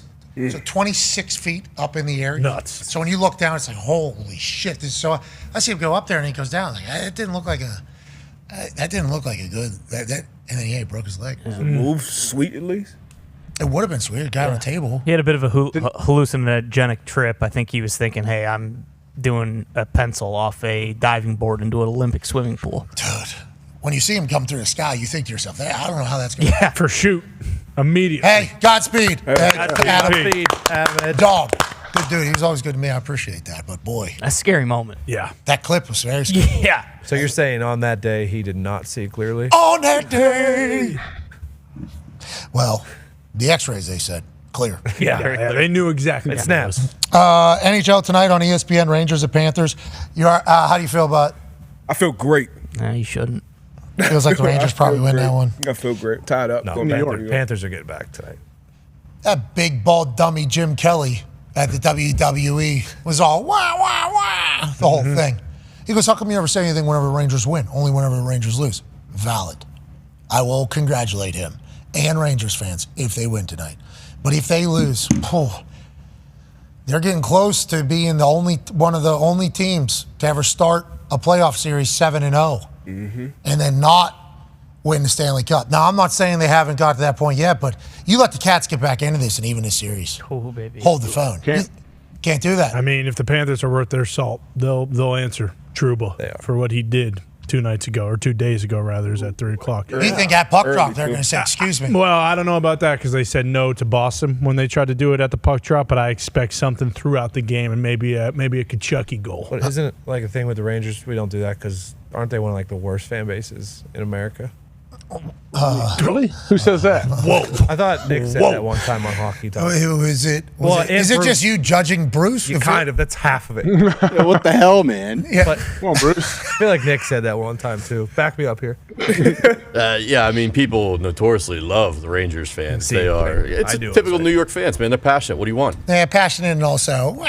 I don't mind Rangers, Bruce. Nick's Bruce was. I don't know if I'm signing up for that again. Well, I didn't know I signed up for Celtics Connor. Did you see that the other day? Yeah, I was there. What was he doing? What happened? What was he doing? I heard you talking earlier. I wasn't talking to anyone. I was just having a good time. He was screaming. He was trying to get the players on the court to hear what he was saying. And in doing so, he had to raise. He called Miles Turner a fucking loser because he turned the ball over or something like that. And this was like at the very beginning. And I looked to my left in the suites we're in. Some dad is like, covering his kids' ears. Covering his earmuffs. What are we doing? McGee's sitting there just like, Jesus fucking Christ. Trying to enjoy my goddamn hamburger. I got. Guys yelling. Do I want to? He was great. Do I want a Jack and Diet? I need one. Get through this. You've heard players talk about playing in TD Garden. Jeez, yes. Arena full of those guys. Yeah, well, that's what McGee actually said. McGee said, I think he told a story about being a Red Sox fan growing up for whatever reason. And then he said, then I moved to Connecticut and I met what Red Sox fans were like. And I was like, I would have never picked Really? That's awesome. He was like, I think he was making a joke. I don't know if that's actually how it feels or not. But he was watching Connor just do this thing. And it was just like, man, I do hope. And then the Pacers got up like 18. Yeah. Mm-hmm. Like it was. They should have won. They should have won. Aw. They should have won. Close it out. Shouldn't Close they it out. have? Oh, man. I will say, obviously the Pacers throughout the entire year never talked about, but I didn't see many topics on any shows about the Celtics all year. You know, like, hey, is this the team? Is this the team? Is this the team at all? And it's because all the storylines were in the West, and the reigning champion also in the West, and it's like Celtics fans probably, I mean, naturally going to find reasons to be pissed off. Yeah. That is the Boston. No matter what. That's Revolution Region, baby. Amen. That is literally how they, but I think they have been fed a lot of things, or an absence of coverage or props that has certainly fed that to you all feel the same way as if the world's against you, even though you're the clear odds-on favorite to win the championship. That's a good spot for Missoula to be in, motivating the boys. Yeah, exactly. And I feel like, honestly, thinking about it now, going to Georgia for game day and experiencing how the Georgia fans, treated you and how Georgia fans kind of don't like the narrative around their team because of how dominant they were. It is kind of in that avenue. But again, 12-2 in the playoffs, we do not give a fuck if they, as long as they win that goddamn championship. Because once again, if they lose to Luka or Ant, we will see Celtics headlines, but it'll be about how they need to blow it up and how they need to get rid of some guys. Another disappointing ending. Bingo. Kyrie winning it on their floor. Well, Kyrie stomped on Lucky, so he's got some shit to pay for. Yeah, I mean, it's going to be so loud. If they were talking about how loud it was games 1 and 2 against the Pacers, it will be 10x that if it is Kyrie. Luka loves that shit, right? Oh yeah, no doubt Luka about it. was born in the dome. Yeah, bingo. I mean, those clips. I mean, we see clips of the scenes that are in Europe when they're playing professional basketball. They got flares in the crowd. Yeah, some of those videos are awesome. Nuts. Would like to be in the crowd for those. Yeah, would love to. There's like a certain events that I would like to go experience. Darts. Luke Littler. Yeah. A 9-darter from Luke Littler. Need to do the darts. Yep. Need to do one of those basketball games where it's just fucking insanity seemingly everywhere. I think the Indy 500 people should at least experience one time. 340,000 people in there. Absolute insanity. Happy I went. First time here. It was a good time. Gump's going every year. Did you stay for the I race? don't know if I have. No, it was pouring rain. We had a driver that was picking us up at 3:30, so that's Well, how it also went. Rangers game. Yeah. Right. That was there was a couple Rangers fans in the Fairfield Stags group. So the fact that race got delayed meant, so we're not watching this race because the Rangers are playing in there, but got to experience it, which I think is all that matters. Yeah, and I like in 2017 when we stayed inside the track, like I got to experience the race there, and this was like, okay, what is the snake bit like? What's the tailgate like? What's all this shit like? And it was awesome. Now, I don't know if I'm going back because it's a lot. It's a lot. It is a lot, but it was start to finish fucking electric. I loved every second. Hi Schmidt, second DJ. What are you gonna do? Hey, that was so funny. How about Newgarden stopping by? He's cool. That was a good conversation. Yeah, he's the guy. A lot of people learning about that. Austin Rivers, Loves G1. We did talk some G1. He said, "Yeah, we get G1." Yeah, that thing's going. So does any Indy or NASCAR driver say, "Hey, yeah, G1's great"? No, they all. Everybody thinks the same thing. McGee is a racing, expert seemingly at this point, and he had the same exact thoughts as us. Racing's just boring. Yeah. What are you Cars are cool. Races are boring as shit. And Vanderstappen's on air going, this is boring. This is fucking boring. And it's like, I think people got into racing as a whole because of the Drive to Survive on Netflix. 280 million worldwide subscribers on Netflix. I'm starting to learn more about Netflix over there. You know, what a wild... What a monster. So a lot of people get into race. I think that was like maybe their first introduction to racing at all. You know, like I'm from Pittsburgh. We didn't do a lot of racing in Pittsburgh. I know Tom Diggs' dad was a big fan of NASCAR, and there was certainly a run of that stuff, but like racing wasn't something I knew anything At about. all. So I think this Netflix Drive to Survive introduced people to racing. So then obviously you get a connection to the drivers, and it's like, okay, once you have a connection emotionally and you're introduced to a sport, you love it.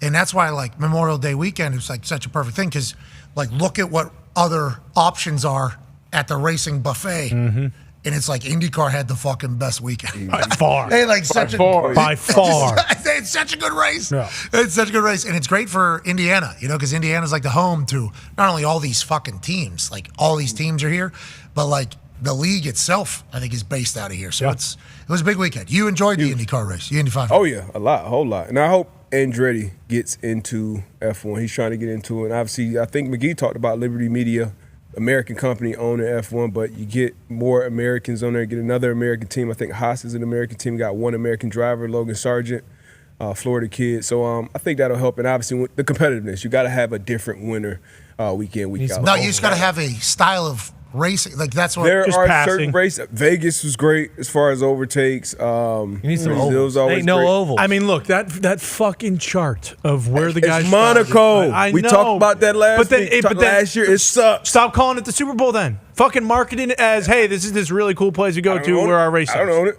I It's agree. spectacle. I agree. I'm just saying it is not even close to IndyCar. It's wild. It's They're not. going No. like 230 miles an hour. They're just cruising around because you only see the speed of the first person that's in lead. Impado Award, he was 222 or 223 or whatever, and Joseph was slingshotting around him like during a turn. It's like, how many G's is that motherfucker sitting in right there? You know, all that's, it was awesome. And then obviously you got $1 million cars, so whenever they crash, it's going to be expensive and a spectacle. And there was a lot of restarts, which is where all the action was. Kyle Larson was learning how to IndyCar race, literally as the race was going. Because of the delay and everything like that, like the first 15 laps, I think at one point he asked what like a bar in a front bar, what does this front bar do? And they're like, he's like 8 laps in. Like, well, that's going to control the downforce actually. Oh, okay, good. At one point he accidentally downshifted to 3rd gear when he was in 5th gear because his hand accidentally hit something. He goes from like 6th place to like 14th place out of nowhere. He sped in pit lane because his front right tire locked up, so he had to do a run through that made him go at the back. So he was like learning IndyCar as the race was happening. That's why I put out a tweet like, if this motherfucker wins, like he has literally made every amateur mistake that you could possibly make in IndyCar, and then he found himself up at 6th again, and then he was all the way up at 2nd. He was behind a pit. You know, he had a different pit strategy, so literally he was going to have to pit, and everybody else was going to catch up to him. But like, you could see him getting it, and every time he got fucking knocked, he like still made his he way. worked his way. Yeah. It was like, if this guy can get the minute details of this entire thing, he'll be able to figure out. Good broadcast by Hinchcliffe, and I think Tarico and Danica, and there's some other they're selling that like wrestling. Mm-hmm. That is, there's a Yeah. there's a lot of, for like 3 hours. Yeah. It's like a horse race. Yeah. It was good energy, good juice. I thought it was a great display. And then Coca-Cola 600, I wish that would have finished. Because Kyle Larson, I think, probably wins that fucking thing. Because the Algier guy was in like 11th place, I think. He was the one that was running his car for the first half, and then there was a rain break, which was like perfect for him to be able to get into the car and the other guy get out of the car. But then the rain never stopped and they canceled the race. But if he gets in and wins that race, I mean, it's like, he said it was a terrible day, obviously, because it was nothing like what he hoped. And the amount of people that prepared for this, behind the scenes, NASCAR, IndyCar, the amount of agreements that had to take place, the amount of sacrifice, everything like that. So for the rain to ruin it all, he was bummed out, hopes to be able to do it again. But if they restart that NASCAR one, he potentially wins that race, and it's like still I was a P2. He was in the lead for a couple of laps in the Indy 500, made a couple of rookie mistakes, but then he goes back and wins Coca-Cola. Instead, race canceled, doesn't win. Sports, baby. That's right. That's sports. Everything's Damn like it. this close. The Doppler lady getting booed in Indiana on Saturday night at the Pacers game was awesome. She comes up on the, I think it was Angela Buck, I think it was WTHR, pops up on the Jumbotron at the Pacers game, and then shows the Doppler right here, 1240, big red line coming through, entire arena, boo, booing a Doppler. Booing a Doppler. At that moment, we had a 10-point lead over the Celtics. It was fun. Baseball was going good. Our basketball was going good. We're going into the race tomorrow. Life is good. How did he not score for the last like 3.5 minutes? He locked down on defense, bitch. Jay Tatum. He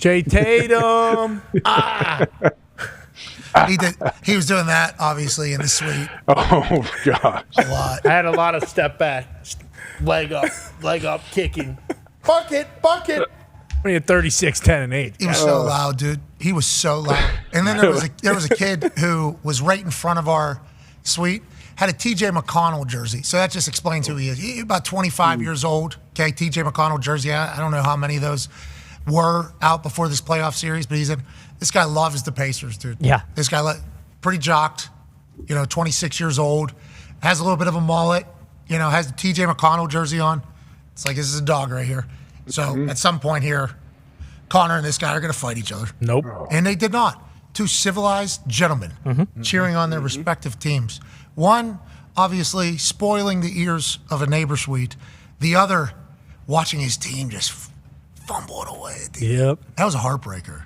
Yeah, it was, wasn't it? Sweep, dude. Yeah. It does suck. Like, it would. All right.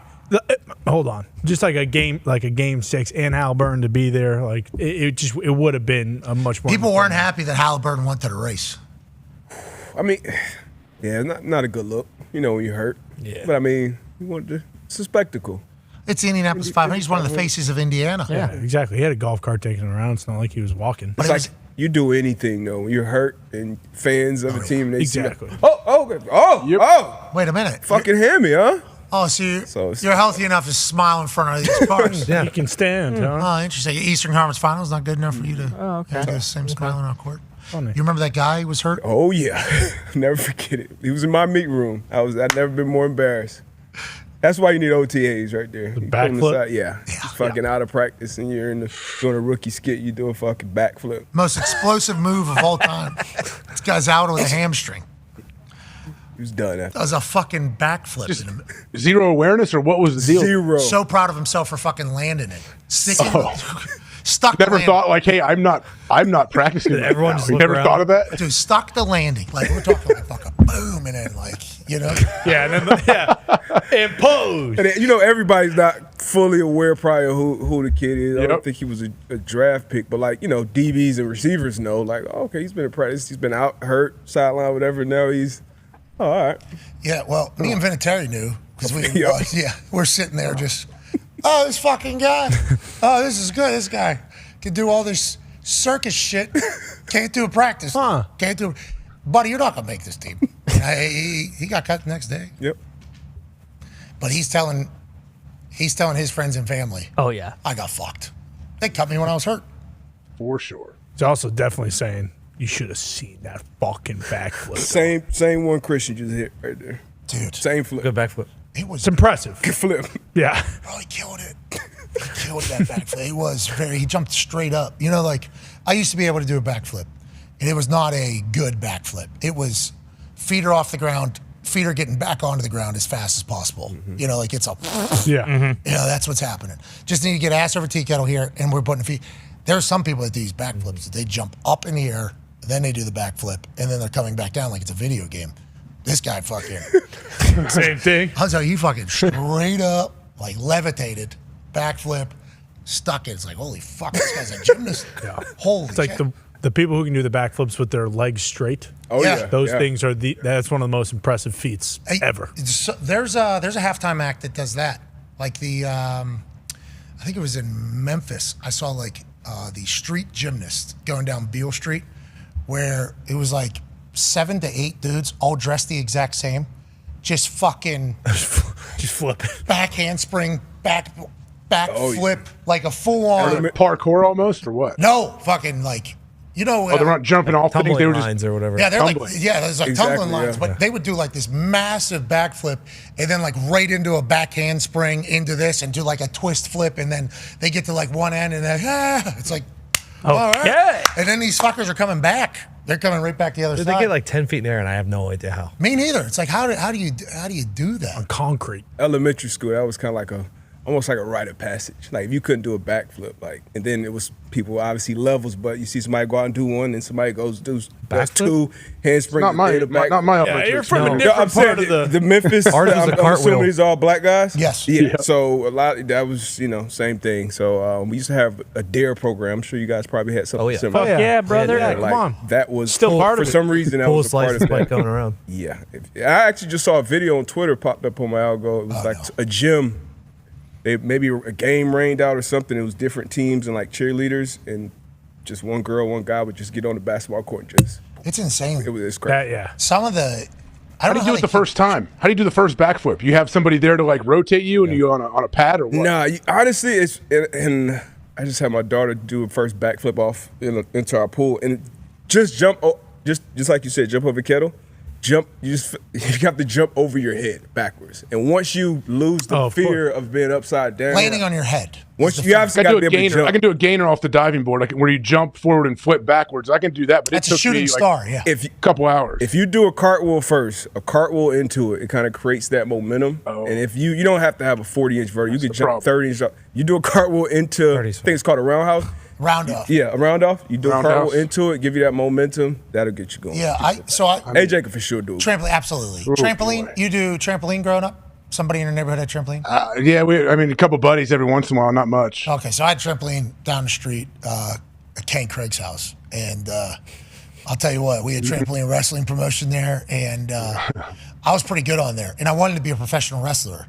So, like, that was back when Kidman on WCW was doing a shooting star in, like, jeans and then, like, a white beater. He was just doing these shooting stars. It was like, that was sweet. That's cool. So you start doing the gainer backflip on there. Then you start doing the actual backflip.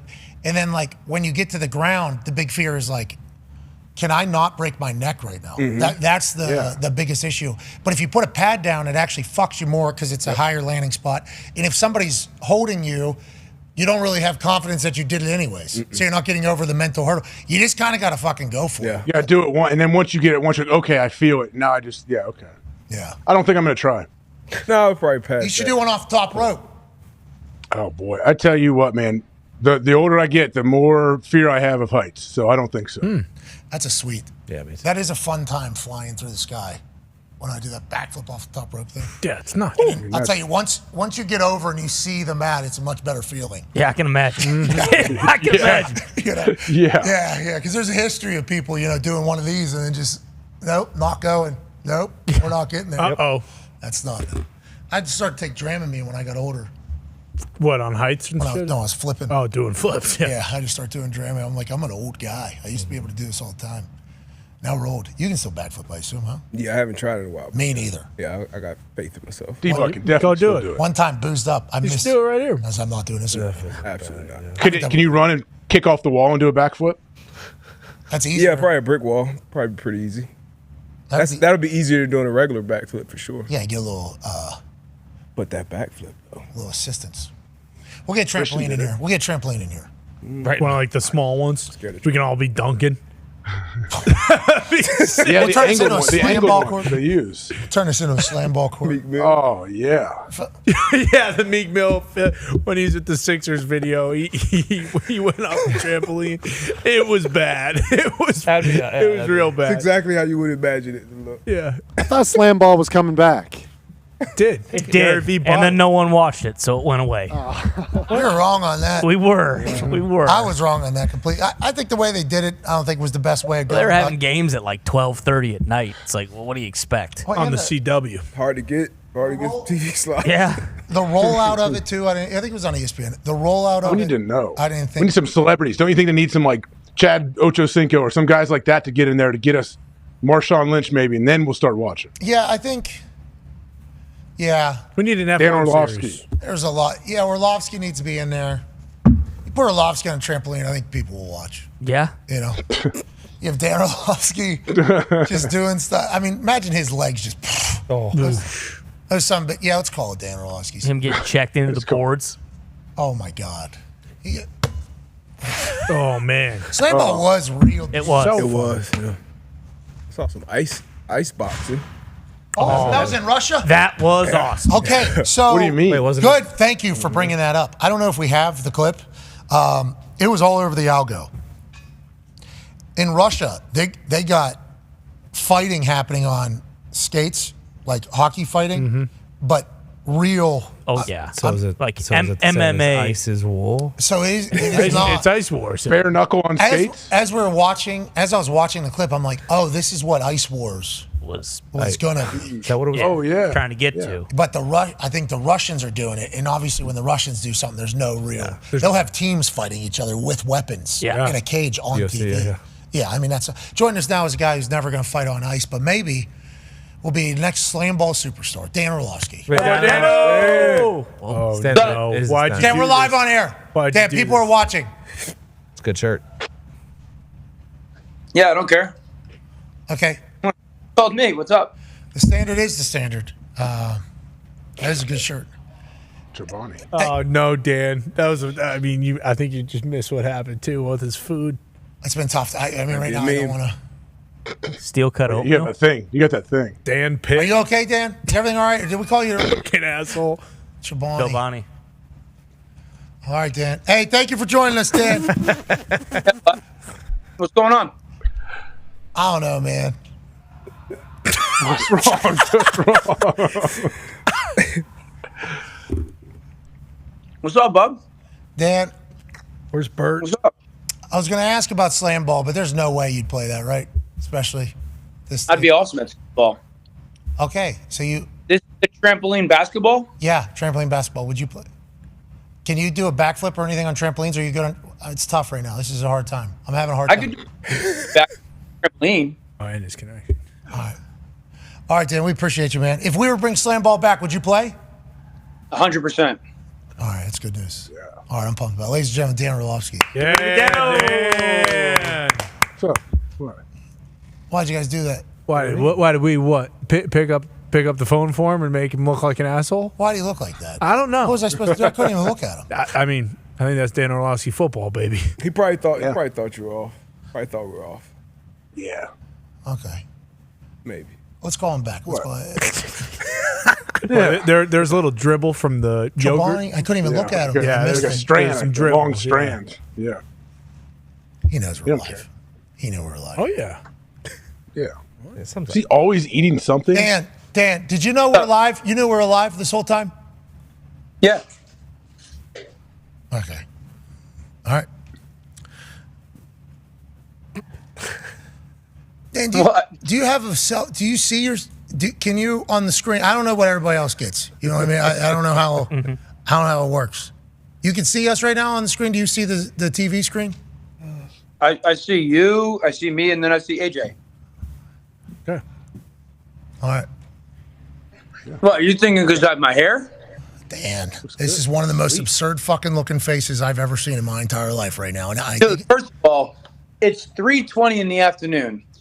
I'm about to walk to go get my kids from school. You called me. I don't fudge what you think about.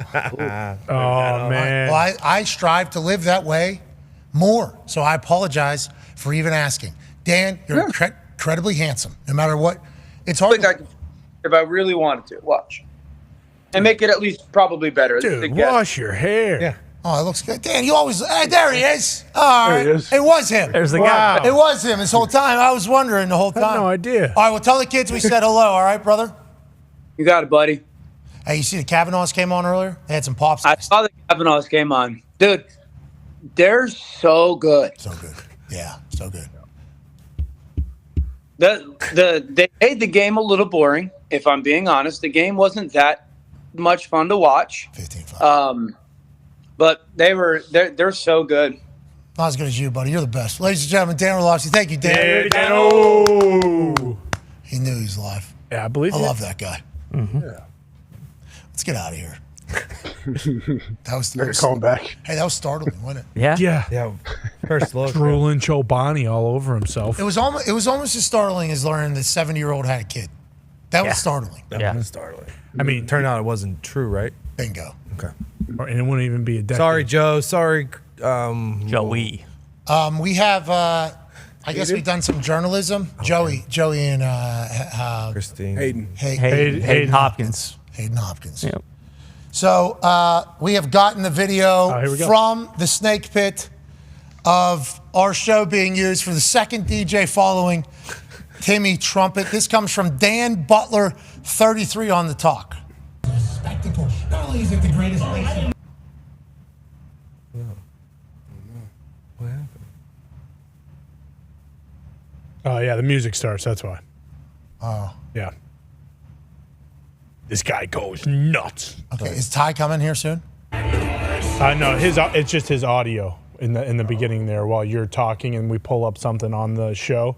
You can hear Ty saying, "I don't give a fuck." God, it goes muted at the complete time. Yeah, right when the music starts. 500 is a spectacle. Not only is it the greatest place. Yeah, you hear him start to go there. I could hear it on my phone. Huh?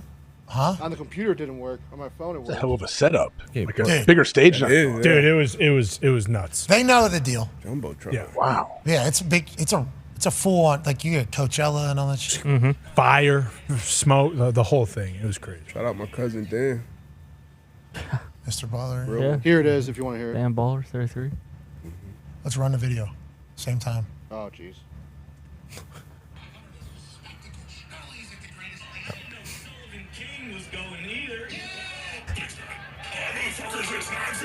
Oh, this is Sullivan King. Oh, there you go.